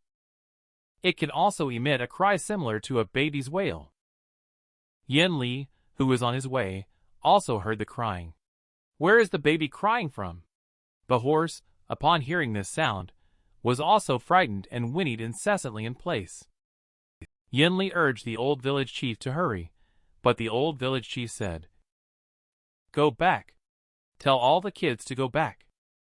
It's a ghost doll. Someone's going to die." At the same time, in the military camp, Grand Minister Mr. came to Miss Lin to remind her that some wild animals had entered the camp, resulting in several soldiers being killed or injured. "Please guard the gate well, and do not go out these days," the maid replied. "Okay, thank you, Grand Minister Mr." Then she went back inside the house and asked Miss Lin, "Did you hear that? It's really scary. The southwestern region is too dangerous." Lin Jinner calmly said, "Don't worry, as long as there is no war, the military camp is the safest place." But as soon as the words fell, there was a loud sound outside the house, sounding like something had fallen. The maid was so scared that she quickly jumped onto Miss Lin, trembling as she said, Miss, did you hear that? Something has fallen." Lin Jinner was also a little frightened, but she still wanted to go out and take a look. The maid shouted, "Miss, please don't." Lin Jinner reassured her, "Don't be afraid. It sounds like something non-living." At the same time, outside the house, Ottinger lightly touched Skyrending with her fingertips, turning it into a stream of light that flew back into the scabbard. She had just killed a large spider. Then she thought calmly, "With me here, of course it's safe." When they saw the two girls who opened the door, they were so scared that they screamed and huddled together, making a fuss. Ottinger was puzzled by their reaction. In her eyes, it was just a spider with a slightly larger body. Could it be that they also know this is a demonic beast? If not for that faint trace of Yogwai Chi, I wouldn't have recognized it as a demonic beast. Later, she comforted herself saying, "Anyway, it's just a first rank. It doesn't matter if I can't recognize it." The patrolling soldier, who heard the noise, rushed over and was also startled. "How could there be such a huge spider here?" "Is it the one that has been causing trouble in the camp these days?" Quickly asked Dr. Lin to come and see if this thing is poisonous. Ottinger, upon hearing their conversation, dragged his chin and analyzed. It seems they haven't seen this thing before. Also, first-rank demonic beast is not easily encountered by ordinary people. Then she looked towards the distant mountains and wondered, did it come from over there? She remembered Shedding Dust telling her that he was deep in the 100,000 mountains. The last message in the Sea of Consciousness was, "Brother, I won't be able to enter the Sea of Consciousness for a while. Focus on cultivating, and don't wander around. Do not worry." Ottinger couldn't help but feel worried. What happened deep in the depths of the 100,000 mountains? The great mountain Yen Li and the old chieftain arrived on the other side, just in time to see that the demonic beast had been killed by Yuchiyi's formation shattering. The old chieftain, filled with horror, saw the fiend, and it is said that deep in the mountains there are ghost dolls. Hearing their cries, humans and animals will have weak legs, birds and insects will fall to the ground, and sweet water will turn into poisonous water. No one has ever seen it survive. So it turns out it looks like this ghostly figure. Yen Li asked the deputy general next to him, "Isn't it supposed to be immune to weapons? How did you guys kill this thing?" The deputy general said, sneezing, "Report to the general, it may have been frozen to death." Frozen to death? Yen Li looked puzzled. The deputy general continued, "I thought I would surely die when I saw this object fallen into the water. But somehow a chill came from nowhere and froze it in place. Look, there's still a thin layer of ice now." Yen Li stared at the body of this demonic beast for a long time and felt something suspicious. Even though it's the depths of winter, where did the frost come from in the southwest mountainous area? I'm afraid there may be more powerful monsters around. He immediately gave the order to keep the fire burning all night without resting. After the deputy went down, he asked the old patriarch again, What harmful insects or monsters in the mountains can cause cold chi? The old tribe chief said that there is a kind of toad that can freeze its prey and store them in a cave. All black, ice cold, and stiff, quite formidable indeed. Yen Li immediately passed on the order to beware of the toad's chilling power. Yu Chi, dressed in black, turned pale when he saw Yen Li. He felt humiliated and was itching with anger. In the depths of Mang Mountain, the aura of Yao Guai Chi permeated as Li Etherlin and Sky Winter Grandpa collected various demonic beasts for Cloud Mist to inspect one by one. Only to see Sky Winter Grandpa unfold his tall and mighty figure, and then he carried back a large snake in his mouth. Li Etherlin said to him, "Cloud Mist Daoist friend, stating that 3rd grade and below demonic beasts are enough. You can enjoy any extras yourself," Sky Winter Grandpa grumbled. It sucked the big snake into its belly like a noodle. Li Etherlin commented, "You are actually just hunting for food, aren't you?" He then went on to say, "You returned just in time, and it seems like Cloud Mist Little Daoist friend's condition is not quite right." "What?" Sky Winter Grandpa was shocked, and his body immediately returned to its original size. When looking at Cloud Mist in the distance, things indeed feel a bit off. She looked pained after examining the last Schwan to a turtle, and then weakly collapsed forward. Li Etherlin flashed over and embraced her.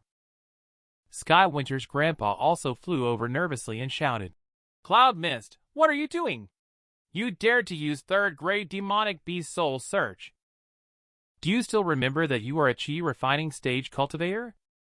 And are you not afraid of being backlashed by these unopened spiritual intelligence beasts when you soul search them?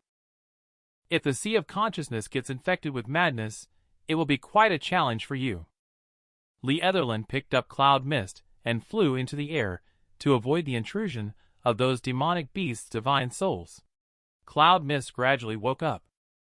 She grabbed Li Etherlin's sleeve with her small hand and said, "Chaotic and frightened, wanting to escape from the 10,000 mountains, wanting to replenish more flesh and blood. First-rank demonic beast follows instinct. I can only sense this vague intention. But occasionally, I am able to see some images from the 3rd grade demonic beast. The boundless land of severed spirit is filled with endless dead creatures and giant carcasses, as well as even more powerful beings startled from the depths of the 100,000 mountains. Cloud Mist is trapped in the perception of the demonic beasts, unable to see any glimmer of hope. She looks at Li Etherlin with a melancholy expression and says, "Venerable, if we don't intervene directly, how can we protect immortals?" It is said that immortals should not get involved in worldly affairs. If Tao cultivators intervene in mortal affairs, we will disrupt human order and disturb cosmic laws. However, a terrifying force has emerged in the 100,000 mountains, carrying demonic beasts from deep within the mountains, swarming out to devour mortals and compete for territory. If cultivators do not intervene, this situation will continue. With only mortal strength, how can one withstand the surge of demonic beasts? Yen Li leads the army into the great mountain to rescue the mountain people. It seems that there are more and more toxic substances in the mountains. Groups of venomous snakes and poisonous bats are attacking, and even the giant crossbow rockets cannot stop them. Yen Li can only fight fiercely with a long spear against the giant snakes. They are on the verge of not being able to hold on any longer. A cold ice sword chi swept over. The sword chi froze all the poison in front of Yen Li. No need to say, it's Yu Chi making a move in the dark again. Yen Li looked confused at the glacier behind him, wondering if that toad had come out again. Just then, the vice general reported, "General, several allied mountain strongholds to the west have come seeking help. They said they were surrounded by a large number of insect beasts in the mountains, their supply lines cut off long ago, their fate unknown at the moment." Yen Li tightened his grip on the silver spear in his hand and remained silent for a moment before giving orders. "Notify the old leader of the stronghold to take the elderly, weak, women, and children to retreat from Ningzhou's City Heaven Fire Battalion with the Great Mountain. Escort them back to the city with the rocket giant crossbows.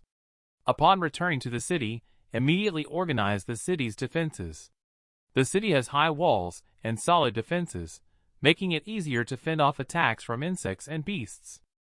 Yenli decided to lead himself and the cavalry, along with the strong men from the mountain villagers, to search and rescue the survivors from other strongholds. All individuals will return to Ningzhou City within 10 days as the deadline. The deputy general hesitated and said, "But General, we haven't informed the governor of Ningzhou yet. It will be difficult for you. What if he gives you another difficult task?" Yenli replied, "We can't worry about that now. The beast horde is coming from the west. If we can't defend against it, it won't be a human war anymore." In a small courtyard of a rural farmhouse, Wanwan absent-mindedly drying herbs. She, who has not seen her husband for a long time, is full of worry in her eyes. And her husband, Sigil-born Immortal Sovereign, is currently presiding over the Skynet headquarters, discussing countermeasures with the other Immortal Sovereigns in the organization. At this moment, the demonic beasts brought out from the 10,000 mountains are devouring and fighting over territory. Is Skynet going to intervene? How can we protect the mortals? These questions have sparked endless debates among everyone. Daoist friend Gold Surge Cliff believes that we cannot stand idly by. This accident is likely the work of Celestian. How can we just let it go? Daoist friend Chuyu Mountain has a different opinion. Currently, there is no evidence of Celestian's involvement. However, there is evidence of many Gu cultivators, who are loyal to Celestian, fleeing from the 10,000 mountains. The 10,000 mountains were already a place where demonic beasts roamed freely. It was only with the help of Gu cultivators that humans were able to thrive in this area. It is possible that the departure of Gu cultivators has led to the current surge of demonic beasts. Both sides exchanged words and engaged in a philosophical discussion like this. If it is truly as such, then we must not overlook the law of cause and effect that we have created. The conflict between the animal kingdom and humanity has existed since ancient times. Human dynasties have changed hands frequently. Would our intervention not disrupt the celestial Tao? These are demonic beasts, not ordinary animals. When faced with opposition at Chuyu Mountain, they would ask, "Then please share your insights, Daoist friend from Gold Surge Cliff." Gold Surge Cliff immediately proposed to unite with various immortal sects to enter the mountain, eliminate the Yogwai, and restore peace. Chuyu Mountain sneered and said, "Indeed, a major sect like yours is willing to sacrifice so many disciples." Gold Surge Cliff asked back, "And what great insight does Chuyu Mountain's Daoist friends have?" Chuyu Mountain suggested that everyone contribute resources to set up a great formation around the 10,000 mountains to trap the demons inside and let them self-destruct. However, this proposal was immediately met with opposition. Setting aside the difficulty, are we also going to let those mortals fend for themselves and perish? Chuyu Mountain said that they have been supporting the Gu cultivators all year round, but the Gu cultivators have been abandoned. What does it have to do with us? Gold Surge Cliff sneered and asked, "How are you any different from Celestians?" Chuyu Mountain replied, "It's ridiculous. They are just full of empty talk about benevolence and righteousness, but in the end, all they want is to use the lives of low-level disciples to fill up those spiritual chi holes." Daoist friend, by creating such karma, aren't you afraid of attracting a great calamity from mental demons? Both sides draw their swords, ready to confront each other head-on. A maidservant ran into the military camp, crying and shouting, "Miss, something bad has happened. Miss." Lin Jinner asked, "What's wrong?" "Ah, so scary. The barbarians have broken in. Let's escape quickly. Men, women, young, and old, everyone is screaming in terror." She said she wanted to pull Miss Lin away. Miss Lin, however, was confused. "Men, women, young, and old? I'm going out to take a look." At this moment, Grand Minister Mister's voice was heard. "Is Miss Lin here by any chance?" After Grand Minister reported the situation on the front to Lin Jinner, he comforted her, saying, "In a few days, the Grand General will be able to return. Miss, please rest assured. It's just that the camp is currently in a state of chaos. The old man thought of sending the young lady to Ningzhou City first. The old man needs to bring the engineers over to reinforce the city defenses. After that, the army will also be stationed there. Lin Jinner, puzzled, asked why the Grand Minister, after ordering the barbarians to retreat to Ningzhou City, brought the elderly and young to the camp. The Grand Minister helplessly said that he didn't deceive the young lady, and that the governor of Ningzhou has always been at odds with the general. The general is taking action first this time. The Lord Governor was displeased and did not open the city gates. The old man is going to bring the tribal chieftain to apologize when he goes there. The exceptionally intelligent Miss Lin deduced that the front line must have become extremely dangerous, hence she suggested that we all retreat into the city. Ningzhou City may be the final stronghold against the enemy. Later, he said to the Grand Minister, "If you are worried that the governor will go above you to report directly to the Grand General and act independently, the higher authorities may not pay attention to it, so relax for now." The Grand Minister noticed that there was more to her words, so he asked her to make it clear. Lin Jinner looked out the window with a serious expression and said, "Mister, have you ever thought about it? As a noblewoman of the Grand Secretariat residence, why did I travel thousands of miles alone to come here?" The Grand Minister was suddenly shocked and pale. Could it be? Lin Jinner's emotions also became stirred up, causing the cup in her hand to topple over. With tears streaming down her face, she said, "There is chaos in the imperial capital, and I can only discuss the details with the Grand General. I don't know what the imperial capital looks like now, nor the well-being of my parents, siblings, and elderly relatives. I also do not know the ultimate outcome of this war. I only know that the Grand General is the pillar of Great Chen, and this camp and Ningzhou City are the foundation of the Grand General." She then bowed deeply to the Grand Minister and said, "Please, mister, help to guard for the Grand General." The Grand Minister quickly helped her up and said, "Miss, please get up quickly." Lin Jinner lowered her head and pleaded, "Mr. Ningzhou, you can only save one person. There is no time, even if it means using extreme measures." The Grand Minister nodded. "I understand. I will take on this heavy burden." At the same time, after a fierce debate, Sigil-born Immortal Sovereign calmly summarized, "At present, the top priority is to figure out the cause of the beast uprising and where those Gu cultivators have gone. I have already started investigating. Before I verify it, only track it and take no action." Then he made a bold decision. He ordered the disciples of various immortal sects to assist mortals in resisting the surge of beasts. Those who help without seeking credit will not be punished. When this statement was made, all the immortals were shocked. What does the immortal sovereign mean?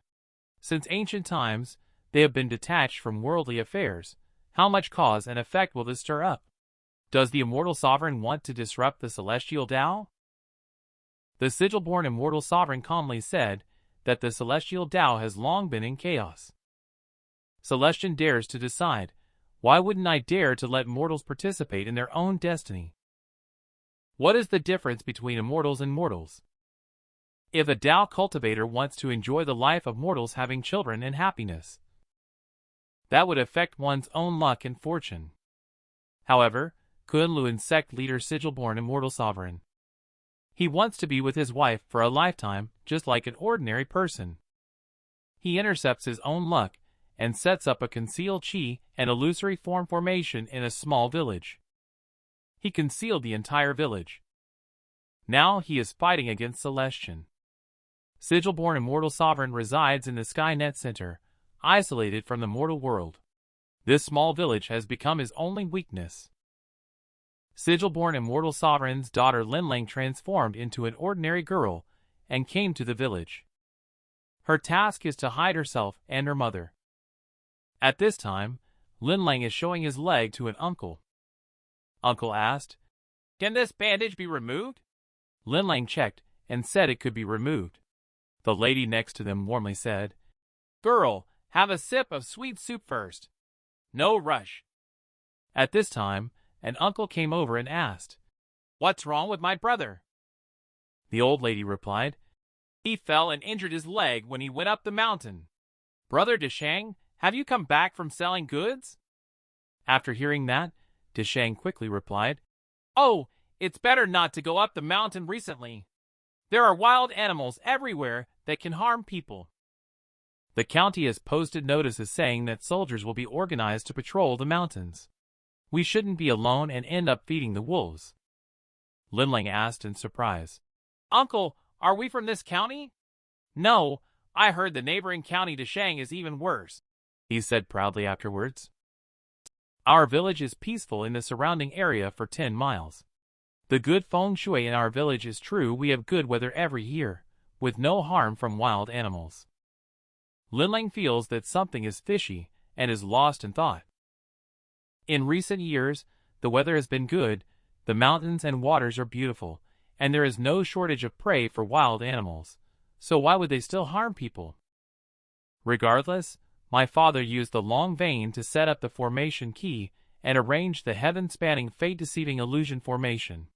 Although its main purpose is to graft the chaotic cause and effect threads and evade the pursuit of the almighty being who is good at divination, he also set up a series of concealed chi and illusory form formations for blessing, longevity, dispelling evil, and transporting various types of formations. Although more so, it is to intercept my father's luck. But accumulating bit by bit, it will still affect the fortune of the long vein in the end. Thinking about the national fortune of Great Qin in recent years is a bit uneasy, so the old man noticed that she was in a daze. He asked again, Linlang, can the doll be taken apart today? The old lady scolded, Old man, why are you rushing for? Linlang came to his senses and said repeatedly that she could help the old man remove the bandages. After that, she reminded him not to go into the water in these few days. Later, she lifted the bamboo basket and walked back home. Along the way, she kept thinking about discussing whether to make adjustments with her father. Father is now supporting Skynet on his own. I can't help, at least don't cause trouble. She remembered her father's instructions: hide your mother, and yourself is to hide Dad's biggest weakness. Linlang, raise your head. The glaring sunlight shines through her fingertips. She stares at the sky, missing the fellow disciples thousands of miles away. For senior brother's sword chi is fully recovered or not. A stinky kid is following senior brother Mingju otherwise. It would be a tough task to complete. Ottinger should have come out of the pond. By now the little girl must not be willing to stay in Kunlun obediently. She will definitely make trouble and go to the battlefield. So long no see. Will you still remember senior sister? Damn it. I also want to fight side by side with you all. The mastermind behind the plot to harm Ottinger on the other side has been arrested and taken to Kunlun. She is greeted by the cruel interrogation of the 10,000 goo-devouring body. Ironically, this is also the tactic she is best at using on others. After enduring a round of gnawing, she, deeply heartbroken, was very confused about why I am still alive. The law enforcement elder across the table, sipping tea, quietly said that the illusory realm of Kunlun's soul-binding and refining realm is fake, but the suffering of the 10,000 goo-devouring body is real. Starting from the feet and legs, the bones of the 4 limbs, internal organs like the heart, liver, and lungs are slowly gnawed clean by insects and snakes. Regenerate flesh and blood and start all over again from the head. If you don't want to speak, we can repeat it 1,000 or 10,000 times. Until the sea of consciousness collapses and your divine soul ceases to exist. Before that happens, we should probably do some soul searching. In the illusion, Yuji kept vomiting blood, panting heavily, and struggled to speak. My name is Yuji, a cultivator from Mang Mountain Immortal Falling Cave. Chen Otting killed my junior brother and took away half of the sect's savings. The ancestor is furious and has ordered me to pursue the enemy and recover the goods. I do not know what the grand shamans have planned. After Lady Long fell, we at Mang Mountain were no longer trusted. The law enforcement elder recorded, while asking why you all moved away from Mang Mountain. Yuji answered, afraid of the anger of the grand shamans. Elder asked again. Where should we move to? I don't know. He said that he wants to move away from the 100,000 mountains and find a place where they won't be harmed by demonic beasts. At the same time, Shedding Dust and General Wu planned to return after leaving Clouded Dream Lake. They strangely found that although they were retracing their steps, they couldn't seem to get out of the deadly situation. Puzzled, they said, how did so much extra distance appear? Even if the miasma obscured the star map, it shouldn't have deviated too much. Both the Earth Convergence Talisman and Escaping Arts are difficult to perform, so you must reserve enough spiritual power to deal with unexpected situations. Shedding Dust sighs, realizing that relying solely on physical endurance to travel through this land of severed spirit truly challenges human cultivators. The non-human cultivator of the water element looked again, and saw that General Wu was severely dehydrated, barely clinging to life. Shedding Dust performed the 5 elements transmutation technique, spreading out their palm and transforming several ice crystals before throwing them towards General Wu. When transformed the ice crystals into a water sphere, enveloping General Wu and Shedding Dust. While casting spells, she said, General, take a break for now. Minor Dao warned General Wu, feeling a bit insulted. I am at the soul separation stage, while you are just a golden core stage cultivator. Shedding Dust quickly reassured. Yes, it's crucial to maintain the combat power of the general. However, General Wu, don't you find it suspicious? We've only been away for a few months, and the expansion of the land of severed spirits seems too fast. General Wu said nervously, could it be that Shangyu, the devouring serpent of doom, has awakened? Shedding Dust said, if Shangyu, the devouring serpent of doom, has truly awakened, we would have alerted it when we entered Clouded Dream Lake.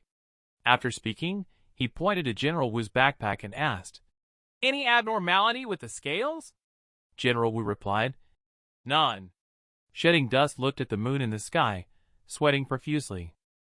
Moreover, the flow of ominous energy here is also not quite normal. Could it be because of the full moon tonight? As soon as the words fell, the ground beneath their feet suddenly cracked open, and the two of them exclaimed in surprise. Heavy corpse chi. Be careful of erosion. Close all 7 orifices. Only a loud banging sound was heard. A huge creature bound by chains rose from the ground. Neither of them dared to breathe. They could only communicate using their spiritual sense to convey the message to Moon Roaring Back King. Zombies? Corpse Refining Formation? Land of Severed Spirit, also known as the Land of Death, where spiritual chi is exhausted, living beings are extinct. Shedding Dust and General Wu entered this place in search of the ancient fiend beast Shangyu, the devouring serpent of doom. They accidentally stumbled upon. They found the hidden horrors of Corpse Yaoguai and Corpse Refiner remnants by sheer coincidence. All of this seems to be somehow related to the surging tide of demonic beasts in the mountains. On the night of the full moon, killing intent lingers in the air, and a colossal monster emerges from the ground. Shedding Dust and General Wu were shocked and pale with fear. Zombie of the Moon Roaring Back King. Corpse Refining Formation? At the same time, Cloud Mist deep in the mountains also turned red-eyed. She howled at the moon like a wild beast, scaring Cloud Girl, Sky Winter Grandpa. You asked the wild beast soul search. This time you've really gone crazy. After calming down, Cloud Mist gasped and said, Sky Winter Grandpa is right. This is truly a kind of madness. What? Old Golden Hawk was horrified. Cloud Mist lowered his head, tears flowing incessantly, and said with a face full of pain, it should be said that it is a plague, a kind of spiritual sense plague that can be contagious. The fear and frenzy originating from the high-level demonic beast, bloodthirsty, soul-chasing, and transmitted layer by layer through the herd, has spread an epidemic. Old Golden Hawk was so scared that he quickly covered his mouth with his wings. Can you solve it? Or should we go back to Ing Province? Cloud Mist may allow it to rest assured without infecting it. Really? Old Golden Hawk still worries about it and sighs. I was careless. I never thought they could actually leave a mark in my spiritual sense. Running the mind-cleansing chant several times should be able to clear it. He told Golden Hawk that you can also learn the mind-cleansing chant. As long as you don't use Soul Search Cultivator on beasts, you won't be infected, let alone ordinary people. This is probably the cause of the beast tide. We need to quickly inform Dao's friendly Etherlin and Golden Hawk and ask if there is a cure. Cloud Mist thought for a moment and said that if it's only a small amount, catching them and using the mind-cleansing chant a few times might be effective, provided that the species was not originally very aggressive. Golden Hawk retorted, "If you already caught them, wouldn't it be faster to just kill them?" Cloud Mist suddenly felt overwhelmed, holding his head and saying, "We should quickly report to the immortal sovereigns." On the other side, Shedding Dust and General Wu swiftly dodged the attacking moon-roaring Bat King, who broke free from the incomplete corpse refining formation and launched a fierce assault on the two. Shedding Dust used his spiritual sense to telepathically communicate with General Wu, telling him to go and lead the moon-roaring Bat King away. What does it mean? General Wu did not understand. Shedding Dust is using spatial Daoist spells while dodging, he said. Isn't it suspicious that this formation clearly bears resemblance to the remains of the boss snake we encountered before? So what? General Wu asked while generating silver light from his palm. He said, "Dead mouse, eat my strike, Wu Grandpa." The silver light turned into ice and hit the head of Bat King. Shedding Dust continued, "You drag it. I will go underground to study the formation." General Wu nodded in acknowledgement. He also mentioned giving him some time to rest. At the same time, the initiator of this formation. He also sensed the anomaly coming from the land of severed spirit. He immediately sent a black-clad subordinate to investigate. Bailey Ming sneered and said, "Li Mountain Sovereign, you have gained quite a lot from this trip." Li Mountain Sovereign played with the bird corpse in his hand and said, "Compared to the gains of the Bailey clan or another divine transformation family head, it is not worth mentioning." Bailey Ming looked at the huge mass of flesh above his head and fell into silence, only to see that thing was covered all over with densely packed blood vessels. These blood vessels continuously supplied nutrients to the mass of flesh through the formation. And inside was Bailey Zhong Bailey Ming slowly speaking. "If the ancient Jiuli physique were complete, he would have reached this step long ago," Li Mountain Sovereign said. Although only those with the ancient Jiuli physique can comprehend this set of spiritual abilities, not everyone with the ancient Jiuli physique can comprehend them either. Moreover, even if you reside in Kunlun, would you dare to cultivate the spiritual abilities of devouring the flesh and blood of countless beings to build your own body? In the sky above Ningzhou City, a giant bird with two heads was killed by a sword aura, causing the burden in its claws to fall off. Inside the burden was a baby who kept crying non-stop. A Tinger flew over and hugged the baby, while Skyrending returned to her feet at the same time. A Tinger was speechless. Even second-ranked demonic beasts have appeared in the city of mortals. What are they up to, senior brother? But the next second, she was completely stunned. I saw a dense mass of things in the distance coming towards us. What is that? In Ningzhou City, Lin Jinner was burning letters while asking the Grand Minister, "Is there still no news from the Grand General?" The Grand Minister comforted her, saying, "Miss, there is no need to worry too much. With the rugged terrain of the 100,000 mountains and the scattered tribes, it is normal for the general to be delayed with his family for some time. Now that we have taken down the defenses of Ningzhou, the general is brave and courageous. Even if we take a step back, it is possible to protect ourselves and retreat without any problems." Although Lin Jinner said that, she is still very worried. At this moment, the local soldiers hurriedly reported, "Mr. Grand Minister, something bad has happened." The scouts reported that a countless number of huge beasts and monsters are attacking. Looking up at the city wall again, chaos has erupted. Arrows are raining down, and the shouts are endless. Trebuchet. Screw his grandpa. Oil. Keep up with the oil. And under the city wall, various types of demonic beasts turned into a big mix. The oil and wood on the city wall are running low, and the soldiers on the ground are shouting frantically, "Keep going! Don't stop!" Suddenly, footsteps could be heard not far away, approaching quickly. Each sound seemed to carry the weight of 1,000 caddies. A huge monster appeared among the group of demonic beasts. It has a rhinoceros-like horn on its head and flames emanating from its back. Everyone is shocked. What is that?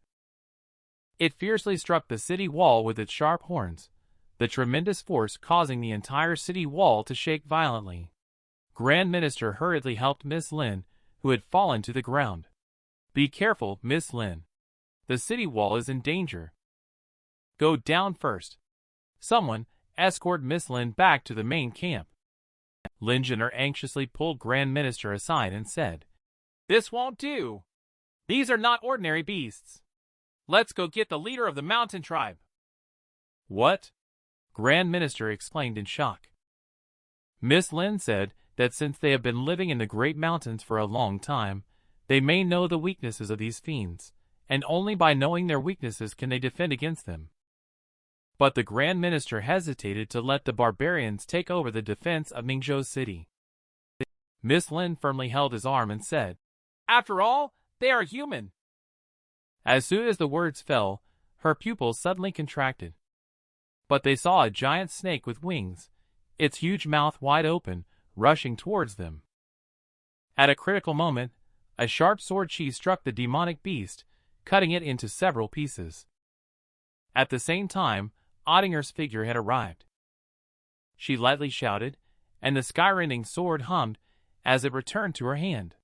The next second, the demonic beasts flying in the sky had already surrounded her. Ottinger unleashed a move called 8-Direction Sword Slash, where sword chi crisscrossed as the long sword transformed into countless sword lights that shot out.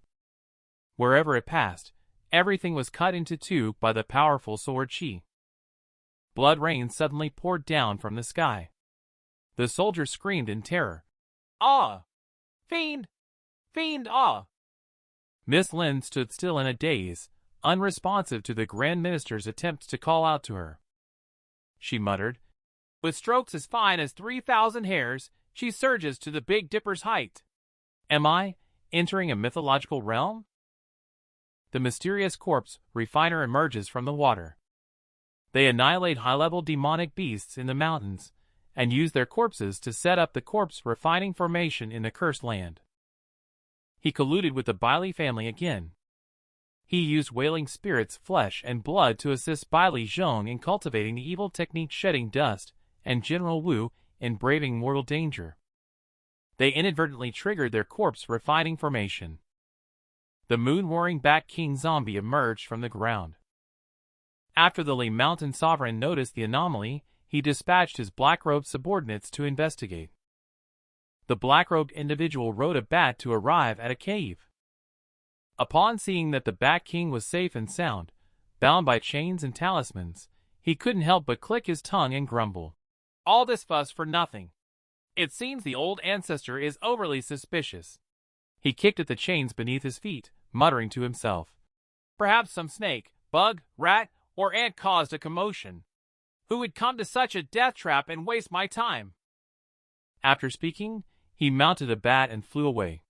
After he left, the Mirage Pearl appeared. The surrounding scenery dissipated like smoke and clouds, revealing the real environment slowly. All that happened just now was actually an illusion created by Mirage Pearl. Shedding Dust and General Wu are flying above the cave, with the corpse of Bat King lying below. The connection between it and the formation has been cut off by the two of them. The man in black robes was affected by the illusion. He has already connected his breath with this Mirage Pearl. Even if he's not within 100 miles, the Mirage Pearl can sense him. Shedding Dust wants to use it to explore the source of this formation. He sighed that the Mirage Pearl does bring greater benefits when in the hands of an advanced cultivator. General Wu suddenly realized, "Do you have to make me waste spiritual power flying a kite just for this?" Shedding Dust explained, "It is difficult to handle the aftermath without understanding the principle of the corpse refining formation. And if the connection between the formation and the corpse entity is not severed, it may be difficult to destroy it. As for being able to ambush and wait for this person here, it can be considered as our good luck. General Wu criticized.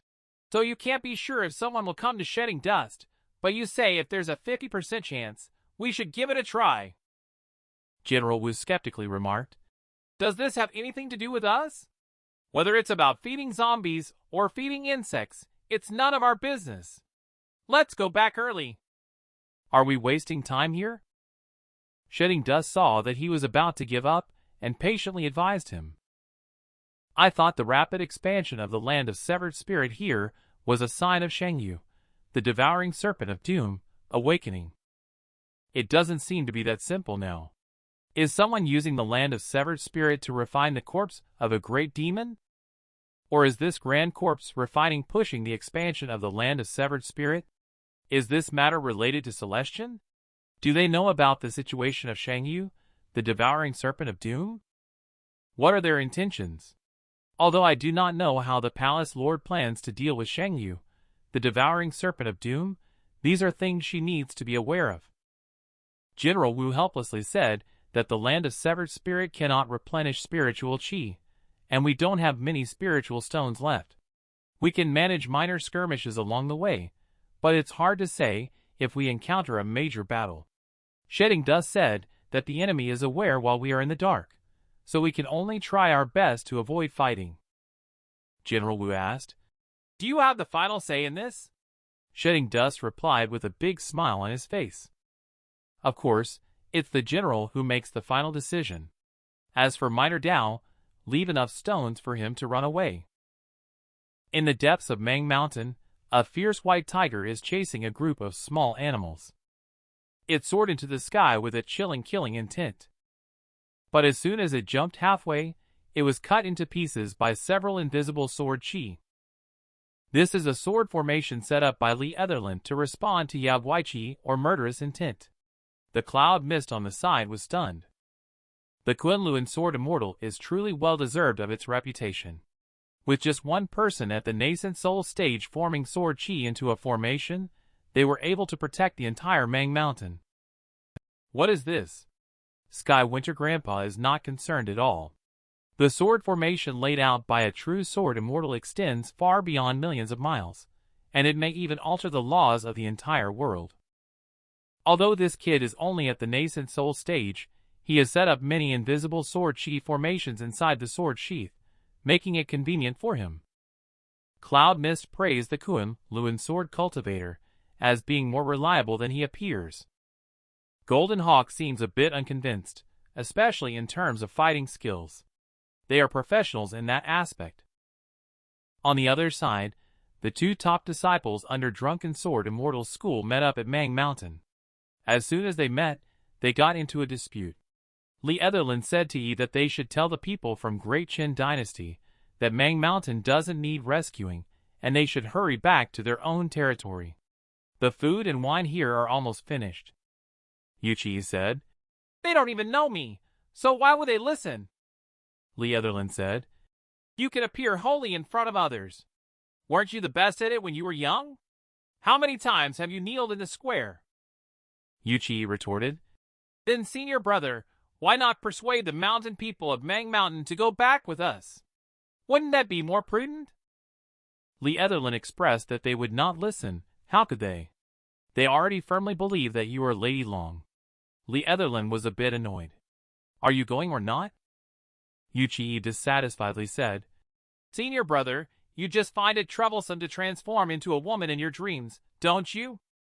Lee Etherland drove the car, saying, You stinky kid, you would rather be a toad spirit than clear your own name, right? Get out of here. Take Pumlai with you too. Why do you want me to take him? Because the 10,000 mountains are not suitable for chi refining stage.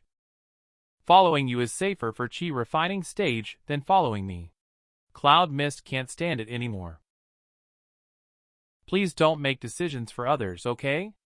Hey, the two of them were arguing with each other, completely ignoring her. Sky Winter Grandpa is angry. Will you listen to what others have to say? Do you brats think of me as invisible? At that moment, the formation shattering on Yuchi-Yi's waist emitted a buzzing sound, causing the two people to instantly freeze in place. Following that, the cold sword unsheathed itself, rising into the air and pointing towards Lee Etherlyn. Lee Etherlyn thought Yuchi-Yi got bolder and wanted to fight, huh? Yuchi-Yi quickly said, "It's not me! It's formation shattering!" Is formation shattering excited about something on its own? Suddenly, Lee Etherlyn noticed someone behind him. He blurted out, "Who goes there?" Everyone was shocked. They only saw a white ape crouching in the tree for a long time, yet they were completely unaware. How many people are using spiritual sense to transmit sound to the monster? However, the sword formation had no response, and Lee Etherlyn broke out in a cold sweat. The sword formation should respond to the presence of Yagwai-Chi or a killing intent. Not necessarily that he didn't. It could also be that our stage is low. And then watching that white ape staring at formation shattering, smirking. Oh, no need to head to Kunlun to kill. There's a wolf disaster happening in the village on the other side. Many villagers have been bitten and injured. Linling, go and treat the villagers one by one. She is checking an old man. Another lady couldn't wait and shouted. The young girl comes to see our Zhuer. The grandmother on the side sighed. Zhuer is also lucky. The elder woman busily said. Exactly. If it weren't for the young girl's good medical skills, Zhuer wouldn't have survived being stolen from the wolf's mouth. The grandmother said. This disaster caused by wolves, surviving that is a blessing from the immortal. The elder woman also said. The feng shui here is indeed well deserved of its reputation. I'm afraid there really is divine protection. More than 10 families have moved to Linling this month. Sighing, she thought. It was I who expanded the formation by 12 miles. Even though one cannot turn a blind eye to death. She remembered her father's words. To hide a drop of water, the best way is to absorb it into the vast sea. She sighs, feeling like a clear spring has emerged in the vast sea. White-clothed sword god Lee Etherlyn. He alone formed a sword chi array that protected the entire Mang Mountain. His white robe was woven by the rare treasure of Jade Pool Heavenly Secrets. And the 72 sword chi in the scabbard are refined from countless celestial materials and earthly treasures. Its combat power is also top-notch among peers, but this time it encountered an opponent who is at a higher stage. White Ape Demon Monkey, he is here to snatch the formation shattering. Lee Etherlyn fully activates the sword formation, and dozens of sword chi surge out from the painting. The sword chi carries a sharp breaking through the air sound, forming a crisscrossing great formation of sword chi. The incantation from his mouth constantly changes, with the Big Dipper arrangement scattered. The surrounding trees are all cut into pieces by the shining silver light. Lee Etherlyn's eyes were cold, his 2 fingers pressed together at his brow, silently murmuring, Venus, shine forth! In an instant, countless sword lights shot out. Sky Winter Grandpa hurriedly flew away with Cloud Mist, but Cloud Mist looked back anxiously.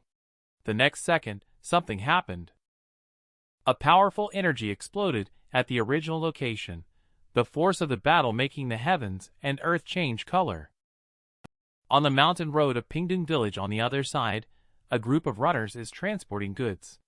The leader shouted, Come on, everyone, put in more effort. We'll reach the top of the mountain soon.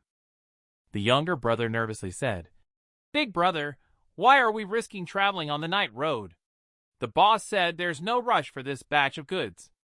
But the big brother remained calm and replied, What's there to be afraid of? In Pingdung village, the earlier we deliver the goods, the more orders we receive.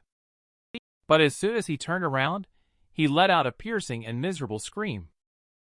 But he saw a poisonous snake under his feet with its mouth wide open, coming towards him to bite. Just as he felt despair, something strange happened.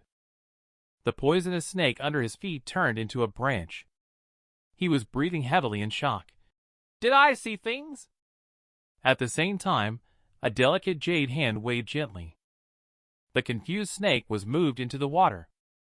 Linlang used the art of celestial reversal in the night sky, surrounded by a dozen or so formations of various sizes. Linlang thought to herself, indeed, setting up formations that target hostile energies or demonic chi will not be automatically handled by the self-defense mechanisms. I need to think about how to make adjustments. But upon second thought, she felt that she should not make changes. Just like a mouse entering a snake's burrow or a fish becoming a heron's prey, this is simply a matter of natural order. Am I being too controlling? But as she thought about it, she pursed her lips and muttered to herself, I am just an ordinary girl. What's wrong with showing favoritism towards ordinary people? At this moment, a sudden realization flashed in her mind. Wait a minute. It's not yet the awakening of spring. Where did the snake come from? At the same time, behind her appeared a giant spider with a human head. The spider extended its huge legs and reached out towards Linlang. As the huge legs closed entirely, the spider revealed a sinister face covered with involuntary hair, saying, Gotcha. Ottinger and Ningzhou's city gazed into the distance, lost in thought, feeling the astonishing fluctuations of spiritual chi deep in the 100,000 mountains. Even from such a distance, the sharp sword intent that could be sensed belonged to senior brother and the others, right? She touched the skyrending in her hand, filled with worry. Would I just be a burden if I rush over now? But here, I am immortal, just thinking. Demonic beasts are gathering from all directions again, Ottinger calmly said with a sword at his side. Second rank, should be fine. Meanwhile, Shedding Dust and General Wu were tracking the cloaked figure to a cave filled with various demonic beast corpses. The strong stench of decay made General Wu nauseous as he exclaimed, This is even more disgusting than Little Yuan's cafeteria. Shedding Dust analyzed that this should be the material warehouse where they refined the corpse entity, but upon closer inspection, he found something peculiar. General Wu asked what was peculiar, and Shedding Dust replied, Although I am not familiar with the cultivation method of refining corpses, but I read in a venerable miscellaneous record that the cultivation level and talent of the corpse when alive, as well as the completeness of bones and blood, will all affect the quality of the final product. Although there are many corpses here, the naturally strong spiritual creatures are too damaged and not the best choice. General Wu, upon hearing this, dismissively said, Hey, who would just sit and wait to be killed? Struggling fiercely until the end. Shedding Dust replied, I actually think General Wu's intuition is more accurate. It's more like being left over after a meal than battle damage. General Wu, who is easily frightened, instinctively adopts a defensive posture. Are you trying to scare me? Shedding Dust quickly pacified, saying that he was discussing the idea that as a general of the Water Tribe, General Wu should study this path more carefully than Minor Dao. At this time, Shedding Dust suddenly became alert and turned his head. General Wu was startled again and said somewhat annoyed, What's wrong now? Then he followed Shedding Dust's gaze. Discovered that there was another goo cultivator locked in the corpse refining formation. Wait, are they one of their own people? General Wu approached for a closer look. Quite a bold move by the soul separation cultivator. Clearly not a natural passing. Internal conflict? Taking a closer look, he clicked his tongue a few times. His heart, liver, and lungs were all ripped out. How tragic his death was. Shedding Dust said thoughtfully, Sigil-born immortal sovereign is right. What? General Wu didn't understand. Shedding Dust beat around the bush. Let's continue. Let's not lose track. Find out who is behind the scenes. The fierce battle between Lee Etherlin and the white ape in the depths of the mountains is still ongoing. Although there is a huge gap in strength, he is still struggling to support himself. I only saw him slam his palm heavily on the ground, while a surge of blood spurted from his shoulder. The fierce palm wind sent Yuchi flying out, and Yuchi shouted, Senior brother! In the air. Lee Etherlin shouted sternly, Don't come over! Look at that white ape squatting on the tree trunk, holding a branch in his hand. He disdainfully said, "Do you Kunlun people swing swords around randomly and call it sword art? Let's stop playing here, it's not fun." Saying that, he threw the bloody branch and prepared to leave. But the next second, a look of horror appeared on his face, only to see Lee Etherlin extending 2 fingers. He dabbed a little blood on his shoulder and wiped it across his forehead. He murmured in his mouth, "Greedy wolf, giant gate, wealth keeper, literary star, chase star, martial star, army breaker." With the invocation of his incantation, huge energy waves shot out from the sword formation one after another. The 9 palaces' astro stars were successively detonated. Lee Etherlin slowly opened his eyes. With the celestial vision opened, he proudly said, "A Kunlun sword cultivator never wields a careless blade." The 4 seas and 8 desolates. One of the most capable people in mathematics must be Kunlun sect leader Sigilborn Immortal Sovereign. His beloved daughter Linlang is also talented and intelligent. Her understanding of the formation talisman is extraordinary, far beyond ordinary people. She is the only disciple in nearly 500 years who can perceive heavenly secrets without reaching nascent soul stage. To confront Celestian, Sigilborn Immortal Sovereign sitting in Skynet hiding his wife and daughter in the mortal world accidentally revealed their whereabouts. A cunning old spider demon manipulated the formation in Linlang, grabbing her from behind at a critical moment. Linlang used the celestial reversal function of the formation to swap positions with the venomous snake.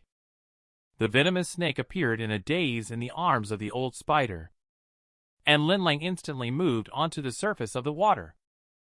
At the moment right before touching the water surface, she steadied her posture. As she stepped on the water and thought about formation, was there no response? No, there was no killing intent from him. To them, both my alive self and my mother are more valuable. Some trouble. I wonder if the other party's cultivation level will not be interrupted if they activate teleportation now. Unexpectedly, in an instant, that spider appeared behind again. Linlang transferred himself again. This time she fell into the chicken coop, and the spider caught a clucking hen again. Cluck. Linlang ran while brainstorming a plan. Cluck. I must figure out a way to create distance. I haven't used my own spellcraft. Celestial reversal is the most basic function of the formation, but there's no movement at all. How could they still discover and catch up to me? In a moment, the spider demon appeared in front of me again, and a dense spider web shot out. Linlang had no choice but to switch scenes again and arrived at the bear cave.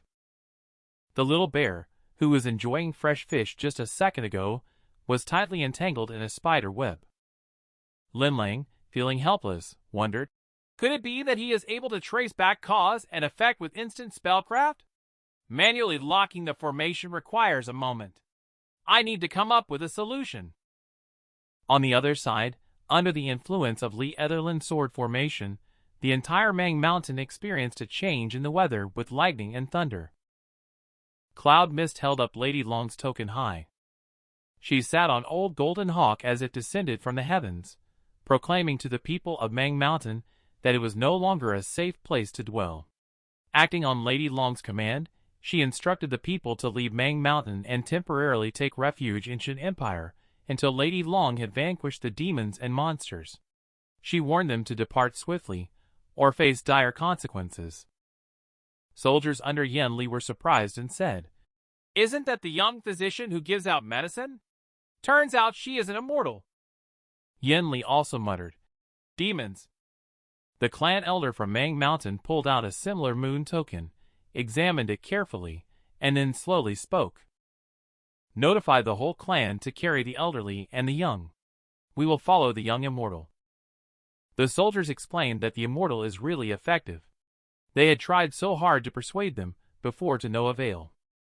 Yen Li looked at the distant lightning and thunder with mixed emotions in his heart, no matter what. There has indeed been some terrible change on Mang Mountain. He immediately ordered the recall of the sentries to prepare to return. Cloud Mist also frowned and looked over there. She remembered Lee Etherland's previous instructions. If a strong enemy attacks, I will fully activate the sword formation and leave the Gate of Life in the direction of the mortal village. You lead them to evacuate. Cloud Mist says you are just finding me a nuisance. Lee Etherland said to her. Save people, you are a professional. Cloud Mist turned her head with a furrowed brow and asked Golden Hawk Sky Winter. Grandpa, will they be okay? Old Golden Hawk said solemnly. Lee Etherland is an outstanding figure among this generation of Kunlun sword immortals. If we can quickly resolve his concerns, he should be able to protect himself easily. However, I am not sure how much damage the incomplete sword formation formed by the insufficient sword chi will endure. At this moment, Lee Etherland, in order to activate the Northern Dipper Slaughter formation to confront the White Ape, used the forbidden technique, Heavenly Demon Disintegration, which triggered the heavenly power with a powerful sword formation. The surging airflow formed into vortexes of storms, with purple lightning shuttling through them. The White Ape was trapped in the formation, finding it difficult to take a step. Lee Etherland shouted loudly, "Oh, Fifth! Enter the formation!"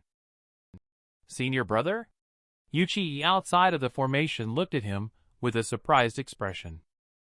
I saw Lee Etherland shouting aggressively towards him.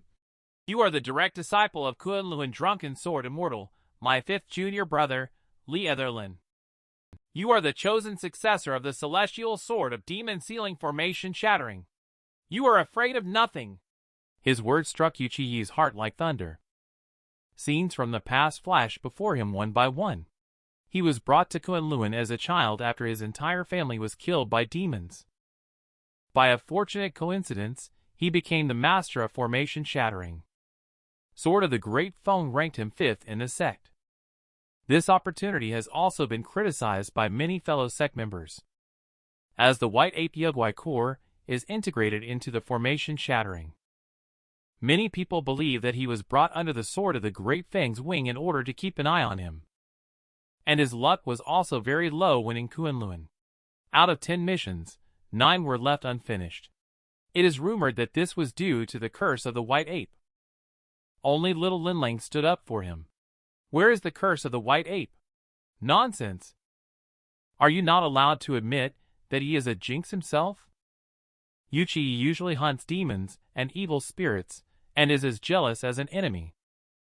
The scenes often get too bloody, which gives the elders of Kunlun a headache.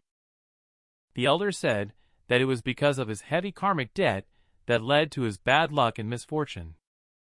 They also said that if this goes on, sooner or later a mental demon will be born. The various past events made him feel mixed emotions as he looked at Lee Etherland in the formation. He recalled Master's words again. The sword is in your hands. He no longer hesitated. He controlled the formation shattering technique to break into the formation, experiencing the intense impact of the energy waves that tousled his robe and hair. Facing the White Ape Demon Clan's formation shattering, he also aroused a strong fighting spirit, becoming radiant. The White Ape was unable to open its eyes under the strong light. The powerful oppressive presence from the celestial grade spirit artifact made him look fearful. Yuchi, holding the sword in his hand, coldly said, "Want to take formation shattering?" Dao's friend, you have to take it. 3,000 years ago, Kunlun Sword Immortal Longyan fought against the demon tribe White Ape the Saga, and both fell in battle. Sword Immortal Lang In's formation shattering was also damaged in that battle. Now, the formation shattering in Yuchi's hands is a new formation shattering formed by the fusion of the remnants of formation shattering and the Yogwai core. For thousands of years, the killing intent and resentment of the previous owners of this sword have been entangled in endless battles. While the White Ape clan came to snatch the formation shattering technique. This also aroused a strong fighting will in the celestial sword, with that sword suddenly slashing down. The sword's aura shines dazzlingly like the scorching sun, and the earth seems unable to withstand this terrifying power, beginning to tremble violently. Then, one shocking crack after another, spreading rapidly like a spider's web. The strong vibration startled Yan Li's horse, nearly throwing him off. A mountain man panicked and shouted towards the old tribe chief. "Grandma! Grandma, I'm scared!" The next second, the ground beneath their feet cracked, trees fell, and people shouted in horror. "Earthquake! Stop now!" With a loud scream, a villager fell into the crevice. Luckily, he grabbed onto a tree root desperately and didn't fall down. At this moment, a giant earthworm emerged from the crack in the ground. Fiend! As everyone was in a panic. A huge creature flashed past. The old golden hawk grabbed with both claws and snatched with its beak, leaving the earthworm motionless. Everyone was shocked to see the scene. Little Cloud Mist sat on Grandpa Sky Winter's back and shouted, "Don't stop! No one is as important as the supplies. Keep moving forward, I will protect you all." Several flashes of light appeared in the night sky and fell over Ningxuo's city. The defenders of the city knelt down and cowed out upon seeing this. The person said that Ottinger already has many fellow travelers on the way. Since we are close by, we are among the first group to arrive. One of them is the little Taoist child from Kunlundan platform. He said to Ottinger. "Young martial uncle, these are friends I met during my travels down the mountain. We are not afraid to bear the cause and effect for mortals." Later, everyone introduced themselves one by one. Kunlun disciple Yu, Azure Lotus Manor Chin Hao, Night Mountain freelance cultivator Keto Chuyu. Jiaoju from Jiaoyu Mountain came to help in battle. Ottinger is concerned about the safety deep in the mountains. Seeing them come, he is very relieved and a long smile appears on his face. She wiped the bloodstains off the sword and said, "You came just in time, little Yu. Ningzhou City is left to you." Before you could react, Ottinger had already started controlling the flying sword, especially that girl Lin Jinner must be protected. "Wait, hold on." Yu was about to speak, but was interrupted. "Guard this place well. Those below the Golden Core cultivation level cannot enter the Million Mountains." "Let's go!"